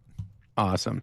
Rock Family says, my testimony about ancient steel started when I found out the percent carbon for steel was 0.4% to 0.8% versus cast iron being 2% to 4%. And it all started with Shad. My pleasure. Beautiful. Building the next one. Pentadeus says, we know Nephite swords were based on the sword of Laban. And when we look at weapons from Nephite cultures, we see two-edged Maquahuitls and Leamanos. You're looking in the wrong place, people. Assuming we're working with the Mesoamerican model. Well, and Last I checked, now you gentlemen could correct me if I'm wrong about this, but last I checked, I actually think all references to steel in the Book of Mormon cease after they reach Zarahemla. or armor. Yeah. I could be wrong. I think that's true. From memory. I think you're right, Shad. Yeah. I haven't looked that up in a while, but I'm almost positive that most references to most medals end with Zarahemla. I think Shad's just trying to score a booth at the Heartlander convention for free. That's what I think's going on here. Hey, I saw the Yeah. Luke Hansen Rod Meldrum debate, and I was a meso before, but after that debate, I'm sorry, Yeah. Meldrum won the day, man. He won the day. Hey, look, I gotta say, I find the Heartlander stuff very compelling. See, You know? I like Shad. I like Shad a lot. Yeah. Well, so does Ethan Fawcett, and so does Rod Meldrum, apparently. You know what I'm saying? You're gonna have to come and be in studio next time we got those guys here, bro. Oh, awesome. But yeah, it stands to reason that the Nephites might have actually lost the understanding to make steel throughout the course of. Time. Have you also seen our video on Jerry Grover with the swords of Shul and how they could have used meteoric iron in order to make the Jaredite swords of Shul? Because the heating mechanism would have been done with cinder cones available in the area of Laventa. And there's some ancient Olmec devices that were used using meteoric iron and cinder cones, like mini volcanoes, that would end up being the blast furnace, for lack of a better term, for the ancient peoples there. I'll send you a link to that one. That's a really interesting. I haven't seen that. That sounds very interesting. Jerry Grover has some of the most interesting Mesoamerican evidences. He translated the characters document. Yeah, using ancient Sumerian and Mesoamerican characters. Like it's literally the story of Limhi, and it's probably from the lost 116 pages. He's a geek. He's a geek. You would dig him. You guys would get along. Yeah, it's pretty nuts. He's a base. Next super chat. Next up, we got Mike Smith. He says, "Did we just ask Shad if he was familiar with Weta?" Okay, all right. As he has a replica of Anduril on his wall. Yeah. That's true. You ever heard of C.S. Lewis, Shad? I'm reading this great book. I'm reading this great book, brother. Next up, Charlene Hutchison. Two of my favorite content creators finally together. Not gonna lie, I totally squealed when I got this notification. Oh, Charlene, you get a shirt. Charlene, reach out on the website. Send her a shirt. I'm totally. Did you say super shirt? No, so I said send her a shirt. Oh, okay. I was like, that's a mix between Charlene and Super Chat that I've never heard before. But anyway, yes, Charlene, you get a free shirt because that was a lovely comment and that made my day. So reach out on the website. We're going to give you a coupon code to get a free shirt, Charlene. Thank you. Next Super Chat, Brad, hit it. Next up, we got Ed2276 LDS. He says, "Behold, I am God. Give heed to my word, which is quick and powerful, sharper than a two-edged sword, to the dividing asunder of both joints and marrow. Therefore, give heed unto my word." DNC 12:2. All right, rock on. I checked. It's still there. Thank you very much, my man. He gets a little heart for that one. PJ the homeboy. Okay, PJ, the homeless mage. Oh, he says, it was Grumpy Crow Forge What? that he commissioned the sword of Laban from. Oh. Okay. Let me write that down because my wife was the one who procured it, and she would be able to find out. So, what Remember, was it, ladies. Grumpy? Remember, ladies. Oh, that that's would what be you do. crazy. That would be hilarious. Sorry, I'm stole sorry some. about your misfortune, but I'm not going to say I regret how it turned out. What was his name? Grumpy. PJ, the homeless mage, was Grumpy the Crow. super chat guy, and then Yep. Grumpy Crow Forge. Okay. Okay, next one. Hit it. We only got 3 more left, so hit these, brother. We got Mudhead Hobbies Ministry, I Cool. think. He says, "Shad just bought your Shadow of the Conqueror book and stoked to read it. Any advice for Oh. fantasy writing for first novels? Have you looked at the story of Elden Ring or played it? Thoughts?" So talking about the story of Elden Ring is actually phenomenal. I think the actual world building behind it is really, really fun, almost Lord of the Rings-esque in terms of this mythological world and stuff. Now, in terms of advice, where to start? Well, the fundamental thing is you need to right. You need the practice. You just need to do it. It's very, very unlikely that your first book or equivalent length of a book is going to be any good. Mine was not. So you need to find something that gives you satisfaction through the process, because if you're not enjoying the process, it's very unlikely that you're going to have the motivation to put in the amount of time you need to learn how to do it well. It's a craft, it's a skill that needs to be developed with practice. And I wrote what would be the equivalent of like 9 books before I made something that I thought was at a professional level. And even that one I didn't publish. It was my next book, Shadow the Conqueror, that I felt was good enough. And funnily enough, the book I'm writing now is a rewrite of the book I wrote before Shadow the Conqueror. I'm rewriting the entire thing. Oh, nice. Yeah. Nice. You keep growing Dave, did you want to add anything? You've written a book or two in your time, eh? No, that was a question for Shad. That's all right. Maybe if Shad and I will have another conversation another day. I have Okay. Fifth Sunday. I have a question though, Shad. Is Shadow the Conqueror, that series, is that gonna look? Because I got into Game of Thrones and that was a giant mistake. Oh, Right. don't be that guy, Tim. Because Don't be that guy. the ending was absolutely dreadful, and he never Stop. finishes the thing. And I'm like, People like you are ruining fantasy. man, literature. I invested so hard in Jonah, this. if you do the thing where you're like, I'm not going to buy this series until it's done, you know what happens? No one writes a whole series. Well, he said he's not going to. He said he's not writing it. You back. You just shush. You buy book 1, and then you get it. Well, That's how this works. I think I can answer in a sense. So, Shadow the Conqueror, I wrote specifically as a standalone with sequel potential. So there are sequels I have in mind that I will want to do down the track, but at the moment it has a very distinct arc and conclusion with an open door to explore it more. Okay. And so. Because I watched Lost, and I'm a little jaded. Oh, I'm a I little want jaded. 4 years of my life back. Yes, for thank you, Lost. thank you. Seriously. A little jaded from Lost. All right. Do you know how many times? Okay, my biological father loved Lost so much. Whenever I visited him, I had to watch it on cable television through all the commercials. Not even on the DVD when it came out afterwards in college. The time I gave J.J. Abrams Apprentice and the lack of delivery. Oh my God! If he weren't in my documentary, I'd never invite him back. No, I'm just kidding. You take that, JJ. No. I'm just kidding. Next super chat. Only 3 more. Hit it. We got a couple more than 3. Okay, so next up we got Blake Westmoreland says, if you were to speculate about Christ's sword at the second coming, what would it look like and why is it a lightsaber?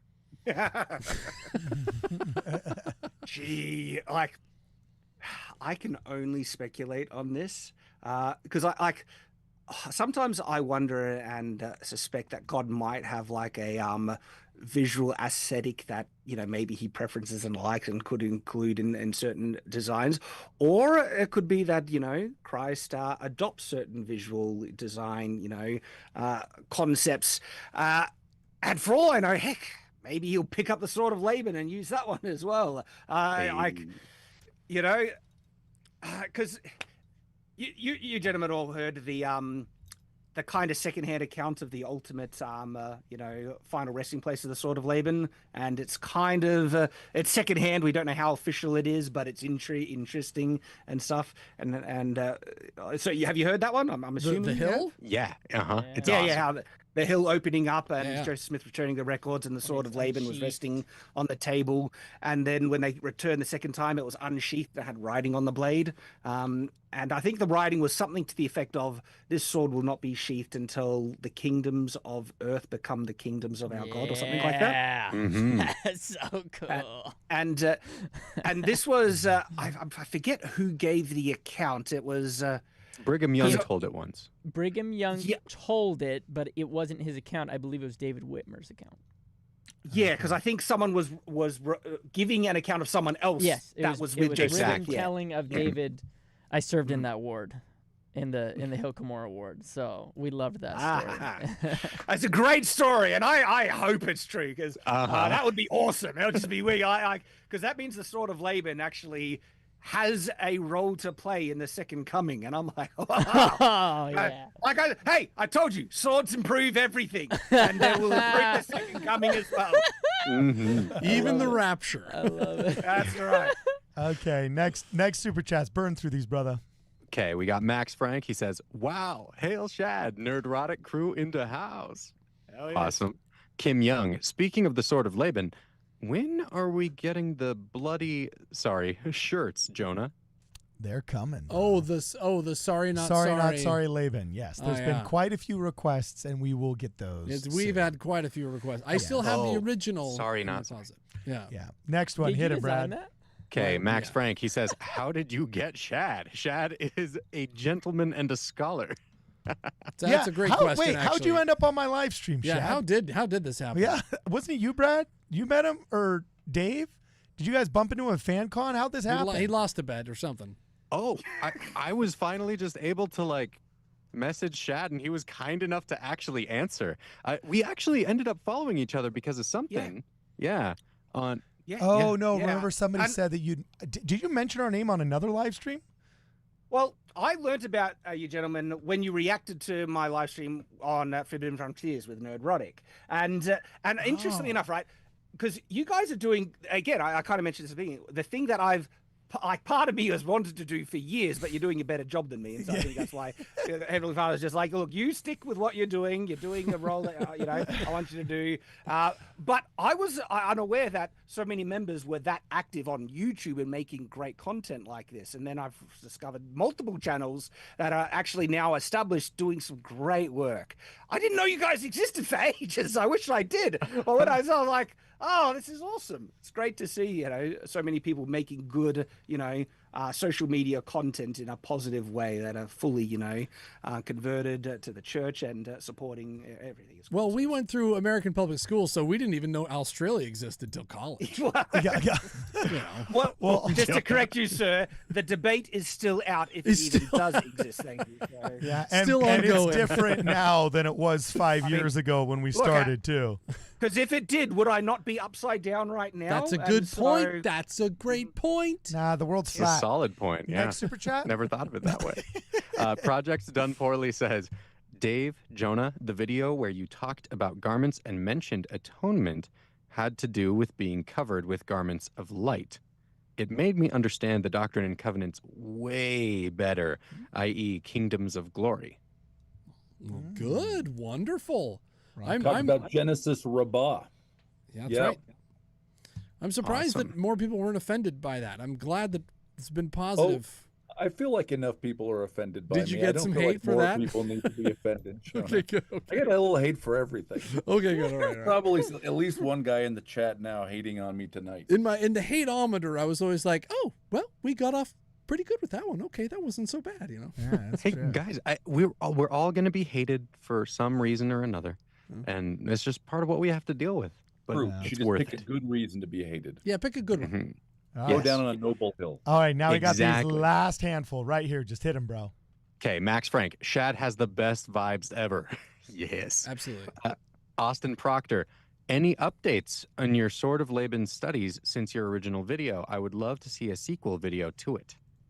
Well, like I said, I have the museum paper on the very Jericho sword, and the blade is very intriguing. It's a little different to what people might assume. Again, though, I don't know if that's what the Sword of Laban would have looked like. There's many different blade profiles that people could use and adopt, but it is typical of swords of the period and early. If you look at Bronze Age swords, you'll see that they also have this prominent kind of ridge on the flats of the blade Yeah. to give it more rigidity because they were working with a weaker material in bronze. And it's interesting that was carried over in this design to the very Jericho sword. So there could actually be an update, a video, and even me, showing that I have a functional replica of the Sword of Laban. It's sharp, and I could swing it around and chop some things with it. And so there could be a video in the Well, future. also, I still have the footage from. There's another channel called The Stick of Joseph with Hayden and Jackson Paul, And I know that I've seen their videos. yeah, we kind of helped them get their start here with their YouTube channel. And there's a video they made that's never been released yet, but it was kind of like a documentary with an archaeological researcher named Jim Gee, where we went to an antiquities dealer that actually had just sold to an LDS couple a 6th century BC sword made with Damascus steel, whatever that process is. Looks a lot like the one you made, except for the handle was silver. But it was definitely ceremonial in nature. Very, and we still have the footage of the actual sword. The movie's not come out yet, and it's been 3 or 4 years. Wow. So hopefully it comes out sometime soon and the world can see it. But I would love to see your museum's paper, and I'm sure you would love to see a 6th century steel sword bought and sold in Jerusalem. And we're gonna have to do a collab on that, man. 6th century AD, you're speaking. No, 6th century BC. BC. Yep. BC. Yes, I would be hugely interested by that. That would have been worth a fortune. How much did they pay? Right. Actually, what's interesting is the antiquities dealer was talking with me, and the real estate of Mormons is really going up in Jerusalem because as the Christian West secularizes, they lose their attachment to relics of the past. In fact, it was a Muslim that ran the antiquities dealership I was at. And when he found out I was a member of the Church of Jesus Christ of Latter-day Saints, he actually got quite excited. And he's like, "Oh, so you're Mormon?" And I said, "Yeah, absolutely." And he said, "Oh, we love Mormons." And I said, "That's interesting. There's not a lot of us. Like, I mean, this is Jerusalem. It's divided into 4 quarters, not fifths. It's divided into quarters. Jewish quarter, Muslim quarter, Armenian quarter, and then obviously the Christian quarter. You know, there's no Mormon 8th out there, and we couldn't even fill it if we tried. Why us?" And he said, "Because you guys know the scriptures." And it was very interesting. He says, when I pull out a Herodian lamp and I say, "Oh, this is a Herodian lamp," Mormons know what that is. And they say, "Oh, wow, this is a Herodian lamp." And he's like, and we can take joy in this experience together. And he says, I talk to so many college students from other universities, and you'll just be like, "Oh, this is a widow's mite." And people will be like, "What's that?" "Oh, well, and if you don't have that literacy of scripture that members of the church have, then you're kind of robbed of a mutual cultural experience that like antiquity sales are dependent upon." So the sword didn't cost a fortune. I know what it did cost, and I'm not going to say it. Wow. It cost as much as an expensive luxury car. Oh, Okay. wow. You know what I'm saying? That is in the realm that I was kind of thinking. Yeah. Okay, so Because It's a lot Because to if it's- be, it- Cardin. Yeah. Because if it's authentic, I'm very intrigued of them calling it Damascus. I want to see, like, you know, if it's authentic roots Damascus, what type? Because Damascus is a word that can be misunderstood, and also, what's its design and I find that very. Okay, so- Yeah, we're gonna be emailing some pictures back and forth. We're gonna be emailing some pictures. episode idea, which maybe you've already done this, Shad, but if you haven't, I'm gonna be like, "What? Come on!" But Okay. you know the ballistic gel that you can make a human thing out of, Yeah. right? Oh, he's. Use the sword of Laban. See if you We're can do it in doing one it. stroke. Have you not done brother. it? Have you not done it? Ballistic gel is much harder to get a hand on in Australia because gun culture isn't nearly as big, and so there's not really a market for it. And, I will think the buy farm you co-op and your store wife's sells it. flight. I will buy you and your Come here, wife's let's flight. do it, dude. We'll do it. I live in Hollywood, bro. We got Yes. ballistic gel. We use it for insulation in our garages here. All right. So That'd be a cool video, right? that is that going would to be be way cool. wicked. I might And Well, have you my know why prediction I is that, bought? yes, it could take off a head in a single. Well, do you know why I bought my first piece of ballistic gel? What's that? I have Joseph Smith's pepper box, the exact model that he used in Carthage, as well as a Mormon battalion musket. So I also own a trowel. So we're gonna poke the ballistics gel with a trowel, right?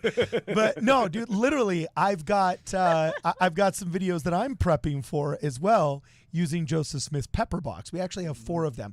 You have to buy 2 or 3 of them in order to get all the pieces to make one functional one. So Dude, we add the sword to it. That'd we be add a this- great.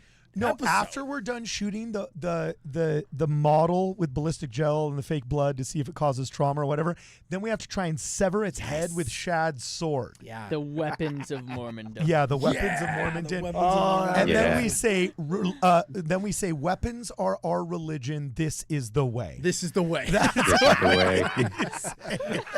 Hey, that's in the Book of Mormon. That's literally a quote from Nephi. This is the way. All right, the second Nephi. Yeah. Oh, we could cite it. We could.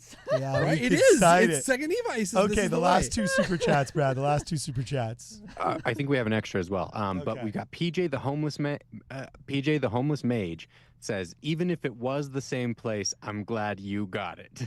With the sword of Laban. Beautiful. Thank you, mate. Del Griffith, episode on Jesus being a stonemason. Love the show. Yeah. That would be an interesting one. Tecton. Jesus was a Let's look tecton. into it. Tecton, that's right. It certainly can mean, it's used in the Septuagint to mean a craftsman with reference to other kinds of materials. And there is the intriguing fact that during Jesus's youth, the Greco-Roman city of Sepphoris was about 4 kilometers from Nazareth and was a major construction site the entire time. And there is wood construction there, but there's also stone. They built amphitheater and the palaces and all kinds of stuff. So that's interesting because, yes, he might have been a guy who worked in stone. It's also interesting because Jesus was probably reasonably familiar, at least as an outsider, with Greco-Roman culture. He wasn't a completely isolated Palestinian rube peasant. I translate Tecton as swordsmith. I don't know what you guys are talking about. Yeah. Pretty clearly Yeah. swordsmith. I think it's pretty obvious. We believe in the Bible to be the word of God as Yeah. long as it is translated correctly. That's right, Dave. And at this point, Jesus was a samurai. He was the same. So, And then two super next up, we've chats. got Alicia Brown says, can we get an update on the fundraiser, please? Oh, Dave, that's your Yeah, territory, Dave, that's bro. for you. Hit us. Okay, well, so I'll give you an update. Last week was nuts. Last week was nuts. I went through 3 solid days talking to 10, 12 hours a day, just talking to media the whole time. All the while trying to initially get in touch with the family and then kind of talk to the family as the situation was evolving. Here's the state of play right now. I have spoken to the family. Without looking at it, I think it's something like $383,000, a little under $400,000. What I raised with Mrs. Sanford was when I talked to her, I said, "Listen, this is not my money. This is your money, all of it. I want you to consider that it makes sense to get you the money in a way that is structured to optimize your chances for success. And I think you ought to think about something like trust. Okay, you got a primary age kid, and rather than getting a big lump of money right now, I think we ought to think about setting it up in a way so that it'll basically pay itself out to you over the course of 10 years and get you until he is, a man, and you can have retooled and right. So that was the conversation we have. I haven't had a conversation with her since, but I think that is effectively the plan. Media is still happening. The Daily Telegraph emailed me today to say, actually called me. The Telegraph's a paper, as a London paper, and they interviewed me last week. But they called me today to say, hey, the story's going live, I think tomorrow. Can you send us photos of you so we can pick a photo to put in the article? So I think there may still be stories that kind of hit for a week or two. So I'm going to leave the fund open. An extra $1,000 is an extra $1,000. And in a week or two, at some point, I think the plan is basically probably to put it into a trust. I'll finalize that decision. I mean, the decision is mine. I have the keys. I did this. I'm the only guy with the keys. You're the one fund. that owns the give, send, go rights. Or So- whatever the term I think it's a is. great idea. Trust is, I think, is an I will obvious do good a idea. thing, but I think that the family, I think she's on board with that, and I want her to be on Smart. board. with whatever. One question that's I think pretty profound. When you send that picture to the Telegraph, what sword will you have in the background? Well, I actually sent a picture of you naked. That's, So, wow. oh my God. Yeah, You're not you supposed to gotta show really those get to that anybody. money. you're going to be in the Telegraph, and it's very flattering. Well, they're cool with that. Telegraph is English, right? They have that in the newspapers all Yeah, the time, right? They don't take care. you're going on exactly right. You're going on the inside flap. Yeah. They said instead of one of the usual cover girls, they put a picture of me. I have Yeah. only been honored, D. John Butler. So unfortunately, we only got 6 minutes left before we got to go here, and I don't know if it's poor Shad's bedtime or if he's just waking up. But we don't want to take too much of his time. No, that's fine. One, I think it's just waking up, but it's yesterday. It is. It's nearly 1 p.m., so just past noon for me. And so I'm good. okay. Him and Alicia but- Brown are good. I did see a chat that seemed sincere in asking me a question. It was from Zenithus? Zenithus. Awesome. Yes. Thank you. Yeah. Because they want to ask me about the wheel of time in the gospel, because some of us government employees are too poor to super chat. I was like, I'm definitely more than happy to answer that one. I'm sure glad if you caught that. Yeah, not sure if you guys are familiar with Wheel of Time. It's one of my favorite fantasy series. Oh, and, yeah, man. Wheel of Time is phenomenal. One of the reasons why the Wheel of Time is so good, by the way, the books, not the show. The show is an abomination, and I hate it with a burning passion. Because We should do an it's- episode on that. Oh my gosh, it subverted some of the most fundamental themes of the Wheel of Time, and I to try and summarize what the main theme of the Wheel of Time is, that unless men and women work together, the world is doomed. That's kind of and it's actually a really wholesome and good theme. I would also say pertinent and necessary theme for the modern day that was specifically subverted in the TV show adaptation. Because according to the Wheel of Time, in its fantasy structure, the roles of men and women are distinct, objective, and men and women are different, and the gender is immutable. It is an immutable characteristic of people, and it is essential to how the magic works and the whole world building. And the world went to hell when men and women separated, and the male half of the magic is cursed and everything like that. And the whole arc of this great series is that men and women are different and they fulfill necessary roles, and when they work together, you can save the world from doom. And it's really good. It is such a good series, and there are other really good, wholesome kind of themes throughout the series that unfortunately, that TV show just purposely butchered and bastardized because it was problematic in their mind. But yeah, I think the Wheel of Time as a book series is actually wholesome and brilliant, and it's one of my favorite. Okay, rock on. I think that dovetails with your previous comments about suffrage very well. So, That we have on record. yeah, Brad, hit it. Now I've got Cedric Monson says, love y'all. Just wanted to reach out and say we need to do a video on missionary culture. It's a major problem, and I've got some fighting words. Missionary culture. On missionary culture being a major problem.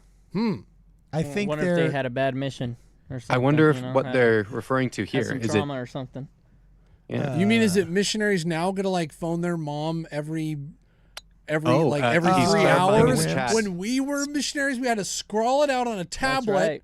Yeah. and then yeah. tie it to a pigeon and fly it across to our parents. Yeah. Yeah. I'm 100% with you. My mission was hardcore and obedient. It was the best thing for me. It was like bring back tough missions. in Where'd my you mind. serve, Shad? So back when Sydney was divided into 2 missions, now it's 1. But I served in Sydney North, which is the northern part of Sydney, but all the way up to the New South Wales border. And so, I think you just made that up. I don't think that's a. I don't think that's real. I don't think that. Yeah. He's a That sounds fantasy. sounds like He's a man from fantasy Snowy author. You River can't tell country. when he's serious enough. Yeah. Wow. Okay. Well, now also, I just want. Oh, I mean, if- he's clarifying in the Okay. chat that it's about service missions, service missionary culture in specific. Oh, interesting. Okay. I'm not aware of the problems there. Hey, so there's a that's good talk on service missionaries at conference, though. oh, Really Mhm. good talk. Probably the first talk I ever remember hearing about service Yeah, missionaries. conference kind of He has was to just like- suck in Australia. Aren't you asleep? Like, isn't it like 3 a.m. or something there? Oh, jeez. I mean, you could have a conversation about mission culture, pitfalls, right? I mean, there are intelligent things to say about good and bad mission cultures. I think, including proselytizing missions, right? I think that's an interesting conversation. We ought to have it. How's the church? How's the church doing down there, down under, Shad? In Atlantis. In Atlanta. I haven't looked at what the growth of the church is, how it's going here, like in detail. But in terms of the church culture and the faithfulness of the members, mate, that is as strong as you would expect. Awesome. I have a strong love for Australia and, of course, the members here, and it's the same. That's what church culture is, a universal thing. And so when I've attended church in Japan, in the UK, and in America, and it is the Church of Jesus Christ wherever you go. So you know, it's a testimony. Yeah, but we got the secret lives of Mormon wives. I don't see any secret lives of Aussie chicks, and they wear crop tops. Yes, well, when we have our food Sundays, we have lamingtons, okay? And you guys don't even know what lamingtons are, so there. Yeah, but I know what That's Tim true. Tam Slams are. So there, boom. Good. Hey, all right. You know what I'm talking about? You've gone up a step in my Dude, book. I had there. 2 Australian What are you roommates, talking about all right 3 now? years Tim Tam at Slams are BYU. delicious. Tim Tam Slams Yep, pretty awesome. yep, Yeah, I'm I with got you on this. that. Dude, Tim Uh, Tam I'm is so not good. there on Vegemite quite yet, but we're getting Okay, there. okay. I could there. help you with Vegemite. We're getting It's a process. So then here's my last question for you. Here's my last question for you from me. Last question from me. Doing what you, I mean, you said you had a little bit extra time, so I'm going to take a little advantage of this right now. 100%. I asked you like an hour ago on the live stream before we started talking about machination, moleculination, Matriculations. yeah, Cardin. just Galatians. things that kept you from dating in junior high. Who's dating in junior Hey. high? Mate, my nerdiness is how I got married, mate. I met my wife in the Old Testament Institute class, okay? And so Rock on. Got him. it's where you find the And right- she the got him a winners. sword. And She she got bought him you the a sword sword. of She Laban. bought me the sword of Laban. You know what? That's true. There's plenty of prom kings that married head cheerleaders that ended up in divorce with no sword. And here you are in a shirt and tie on Ward Radio with a sword. I think you With are the a victor. sword, specifically. Yes. So previously, about an hour ago, I teased an idea that I'm curious from your perspective, having studied everything that you've studied and gone deep into many aspects of physical and symbolic and metaphorical doctrine, what you think is like some of the most overlooked or missed, like deep doctrine or something that like you have grown to understand that you wish somebody else could just understand and you think it would make everything better. I see you're dancing in your seat. What is it? I don't have the time to go into detail. I can give you the answers, but I would love for us to have a dedicated kind of discussion. on Okay, sold. these things Give me the Reader's specific. Digest version so everybody knows what we'll be talking about next time. What is it? Actually, I have a list. Oddly enough, let me bring up my list. Oh, I sense a poll. We might have to. We might have to do a poll here. Okay. Where is it? It is. So, in my mind, I think there are actually some really fundamental doctrines that are taught in the church that are super helpful in understanding everything else that the church teaches in its correct context. Refreshments. And the more that, and I'm speaking of this from my experience, because when I learnt these things, oh boy, has it just like resolved so many issues about potential questions and doubts and everything. And so to me, these are the, and one out of the list that I think actually the most important, if I was to say the most important thing, is the correct nature of truth. And there is some like transcendent scriptures we have on this as Latter-day Saints. And in learning this, and the scripture's actually surprisingly clear in how it works, but it is a big concept that can be a bit harder to kind of wrap your head around this, what it means to what the scriptures teach as the correct nature of truth.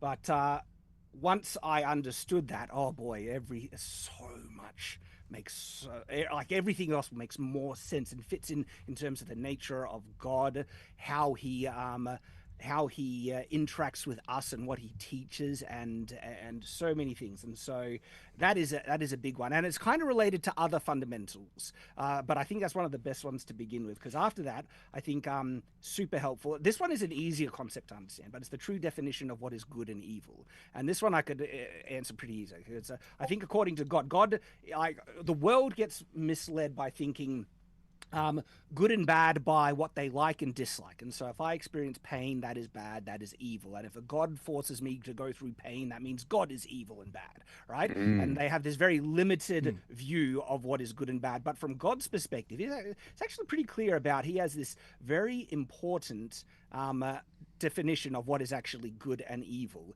And what I have found when I'm reading the scriptures, it seems like, according to God, anything that helps us become more like him is good. And anything that causes us to become less like God is evil. And if we understand that context, suddenly so many things that we go through in life make so much more sense. There's another fireside. There's another fireside. Yeah, you got to chill out. I'm starting to feel emasculatingly like just not spiritual. You know, because like I sit here and I'm thinking like, I hope they don't call a punk as a bishop next. Just bishop's getting old. And then here's Shad in the pew next to me like, what is the fundamental essence of good and evil? Like, I'm trying to keep my kids quiet during the sacrament hymn, right? And he's sitting there saying, anything I do to make me more like God redefines goodness. Yeah, Shad's like under he's under a pagoda on a mountaintop, just like contemplating With a sword. secrets with a sword. Yeah. The secrets of the universe. Yeah. Hey, maybe that's why he's got those millions of subs. And, you know, we're sitting at like 1% of Because that. we're shallow. And You know we what I'm don't saying? have Yeah, because we're swords. just shallow. You don't need to worry about subs anymore. They don't mean anything on YouTube these days. Brutal. The nature of YouTube has changed quite a lot from when I started. Dude, Well, I hey, feel But you. actually, that is beneficial for channels that have smaller sub counts. And so I think, you know, you guys are like, and I'm seeing some of your views and your live streams. You're doing great. And I'm just genuinely over the moon for you guys. And Thanks, brother. happy Thanks, to help man. out that any way I Okay, can. so the last two super chats, and then we got to call it quits, man. We got to call it quits. We're already into double overtime. So, Brad, can you read the last two super chats, and then we're going to get out of here, man. Yeah, and we just got a third, so Okay. I'm going to smack them all down real quick. Mike Smith says, when they announced the ability to call home, I told the youth that the next year they would be allowed to bring their umbilical cord with them on their missions. I got released soon after. My kind of guy. Nice. My kind of. M. Smith, is Michael Smith the one that keeps getting us good stuff off of the Amazon wish list? My wife just got a pair of AirPods from a guy named M. Smith. And he's got us like 7 or 8 things off the Amazon wish list. And I'm looking at Mike Smith here, and he gave us very generous super chat, and it says one of the #1 donors. I don't know if that's the same top fan or not. If it is, I thank you. If not, you have a great namesake, Michael Smith. Okay, Henrik and Alicia, last 2 super chats, and we're out of here. Yeah, so Henrik Skoyen says, Dave, when's the next Witchy Eye book coming out? So I'm working right now on a follow-up to In the Language of Adam, which I can't remember. I may not have said this anywhere publicly yet. It's going to be In the Language of Adam for Gentiles. Whoa. After that, I'm going to finish the Witchy War. So I'll write Serpent Daughter and Serpent Son. Serpent Mother and Serpent Son. I want to do them back to back. Isn't that your LGBTQ fantasy novel? Yeah, mine are all LGBTQ fantasies. and Cardin, you are the protagonist in all of them. They are amazing. Yes. Do I get to go it's- shirtless? My genre is called Cardincore, actually. It's a hardcore. You'd be astonished at the hardcore readership I have. Hey, dude, if it's anything like Chuck Tingle, count me in. Count It's me everything like Chuck It's Tingle. exactly like him. Yeah. I, in fact, am Oh, Chuck wow. Tingle. That's the big I reveal. never for thought that would today's come show. back to the front of my mind. Chuck Tingle. in. Yeah. All right, and then That's next is the answer. I want to finish that series. Yeah, okay. Awesome. All right, Brad, last one. then we've got Alicia Brown, and she says, we need Shad on more, and he needs to join the Discord server. Yes. I agree. 100%. Yes. Yes, this is going to be fun. Absolutely. If he disappears, Oh, it's because dude. he got a prompting. Yeah. Everything we've been talking about has been like I got just stuff making me like, associated with these guys. yeah, I'm like, I want to talk more about all of these things. This is so good. And then our Discord server is super active, Shad. There's a lot of people there. Alicia, she's in Australia. She's one of our mods. Jonah, what would be the best way for him to get involved if that was a thing? I mean, I assume Shad's probably already on Discord, Yeah, I'm on Discord. right? Yeah, we'll send him an invite. I'll just email him an invite when We'll this is done. invite Yeah. him. Yeah, Alicia does a great job moderating. We have over 3,000 people on the Ward Radio Discord now. Do you know that? Dude, the Ward Radio Discord is like the closest thing we have, I think. And I haven't had a chance to push it as much as I want to. It's one of the goals that me and Austin have actually for 2025 the goal I have? is as well. Austin is Surprise. helping. Austin and his team are helping a ton with like editing and graphic design and so on and so forth. And that's going to allow me to put more time and focus on our Discord because ex-Mormon subreddit, people don't realize, but that's like the toxic hive mind of a lot of anti-Mormonism in North America. And there's no real response to it. I think they're just critics. They're trying to help the church, Cardinal. Oh yeah. They're just innocent critics. So I think you also just found the correct definition of Reddit generally, the toxic hive mind of the internet. Why limit Way it to to us? describe it. Yeah, and so there's no real response to that because they created r/Mormon, which just ended up getting taken over by all of the anti-Mormons, and they created r/Latter-day Saint, which just now is just like a toxic hive. So I actually at great expense for my volunteers, like shout out to the Discord mods. They keep our Discord a total bastion of They're awesome. free speech and fun, and you don't have to have a temple recommend. We don't regulate your thought processes. You just have to be moderately well behaved, and you can just let loose in one of 50 different categories. And I'll poke in on these every once in a while. I'll drop in, and they are flying, and we are doing some super fun stuff. The Book of Mormon video game, Shad, we're doing a Book of Mormon video game in Unreal Engine. And you're going to have to collab with us on. There's an asset we haven't created yet. Well, Shad, it's legit. And it's the Sword of legit. Laban. But you know what I'm saying? So we'll definitely have to collab on that one. But our video game for the Book of Mormon video, what would you say it looks like, Jonah? Me? It looks like Call of Duty mixed with Game of Thrones. It I think reminds me of some of the classic Legend of Zelda. It's got a little blocky. Okay, sure. It's a little blocky. Yeah, it's low but- polygonal but the- art. Yeah. but Like the Breath of the Wildish. but the lights and the cinema and as things are shooting you, it just feels really epic. Kind of like it reminds me of playing Twilight Princess.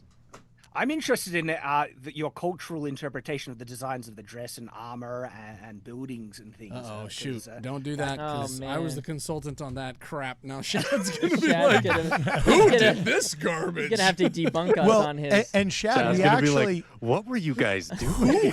well, it wasn't just us. I'm actually going to Israel. It is, yeah, that's true. Here pretty soon, and the state of They Israel helped has out. actually expressed an interest in some of the archaeological representations, especially of the 6-room homes, the layout of Jerusalem, and they're supposedly, if all goes well and I can make the right connections and I can figure out how to get Google Translate to operate for the people that don't speak English as well, we're going to hopefully try and do our best to recreate the immigrant quarter of 600 BC Jerusalem. It was the northwestern corner, or Immigrant quarter, northwestern corner. Yes, New City is southeastern. south. No, that's the old city. Then there's the Temple quarter. Then the New City is northeastern. Yeah, Okay, the yeah. 4 different quarters of Jerusalem. So trying to find just a map of Right. 6th century BC Jerusalem and what it would have looked like is a more difficult task than trying to recreate the Sword of Laban. Right, actually, I mean, super hard to find. Absolutely. Yeah, so this is actually going to be a lot of fun. So we're working on that. There's no real response to ex-Mormon subreddit other than really our Discord, but our mods work overtime. And God bless Alicia Brown. She's one of your fellow Aussies that is basically holding up the fort single-handedly for 8 hours while all of the American mods are asleep. And she just deserves all the accolades out there. The only problem is I went to mail her like a gift package once, Yeah, no. and it was like $80 That's $1 worth million. of stuff. Yeah. And it was literally like $300 in customs and postage. And I was like, at what point do I just fly? Like, at what point do I just fly business class and go, right? So anyway, are you like with the customs thing? Are you declaring the value of the things? Because the workaround is that because I get people send me a lot of stuff to either review and other things, and oftentimes say, all right, if you say that the value is quite high, you're going to be hit with an import tax, stuff like that. Put the value as $1 as a sample for review, and that avoids some taxes. And things. yeah, that that's didn't clever. work for me because I put a promotional pen and a fridge magnet into one of the packages. And your government literally said I did not declare the promotional pen and the fridge magnet. So, like I at this point, I just want to buy a ticket on Air Aussie or whatever the airline is and just come over with 2 carry-on pieces of luggage and 2 checked bags and just say, Ward Radio shirts for everybody that speaks with a cool accent. Here you go. So anyway. We gotta go. This has been an absolute blast. Really fast, Dave. Where can people find you if they want to know more? And where's the fundraiser if they want to contribute? So the fundraiser is givesendgo.com/help the Sanford family. Sanford is SANFORD. The easiest place to talk to me is on X. My handle is David John Butler. Okay, awesome. And Luke, unfortunately, had a jam already, but you can find him on Doctrine and Governance. He's got a cool YouTube channel there.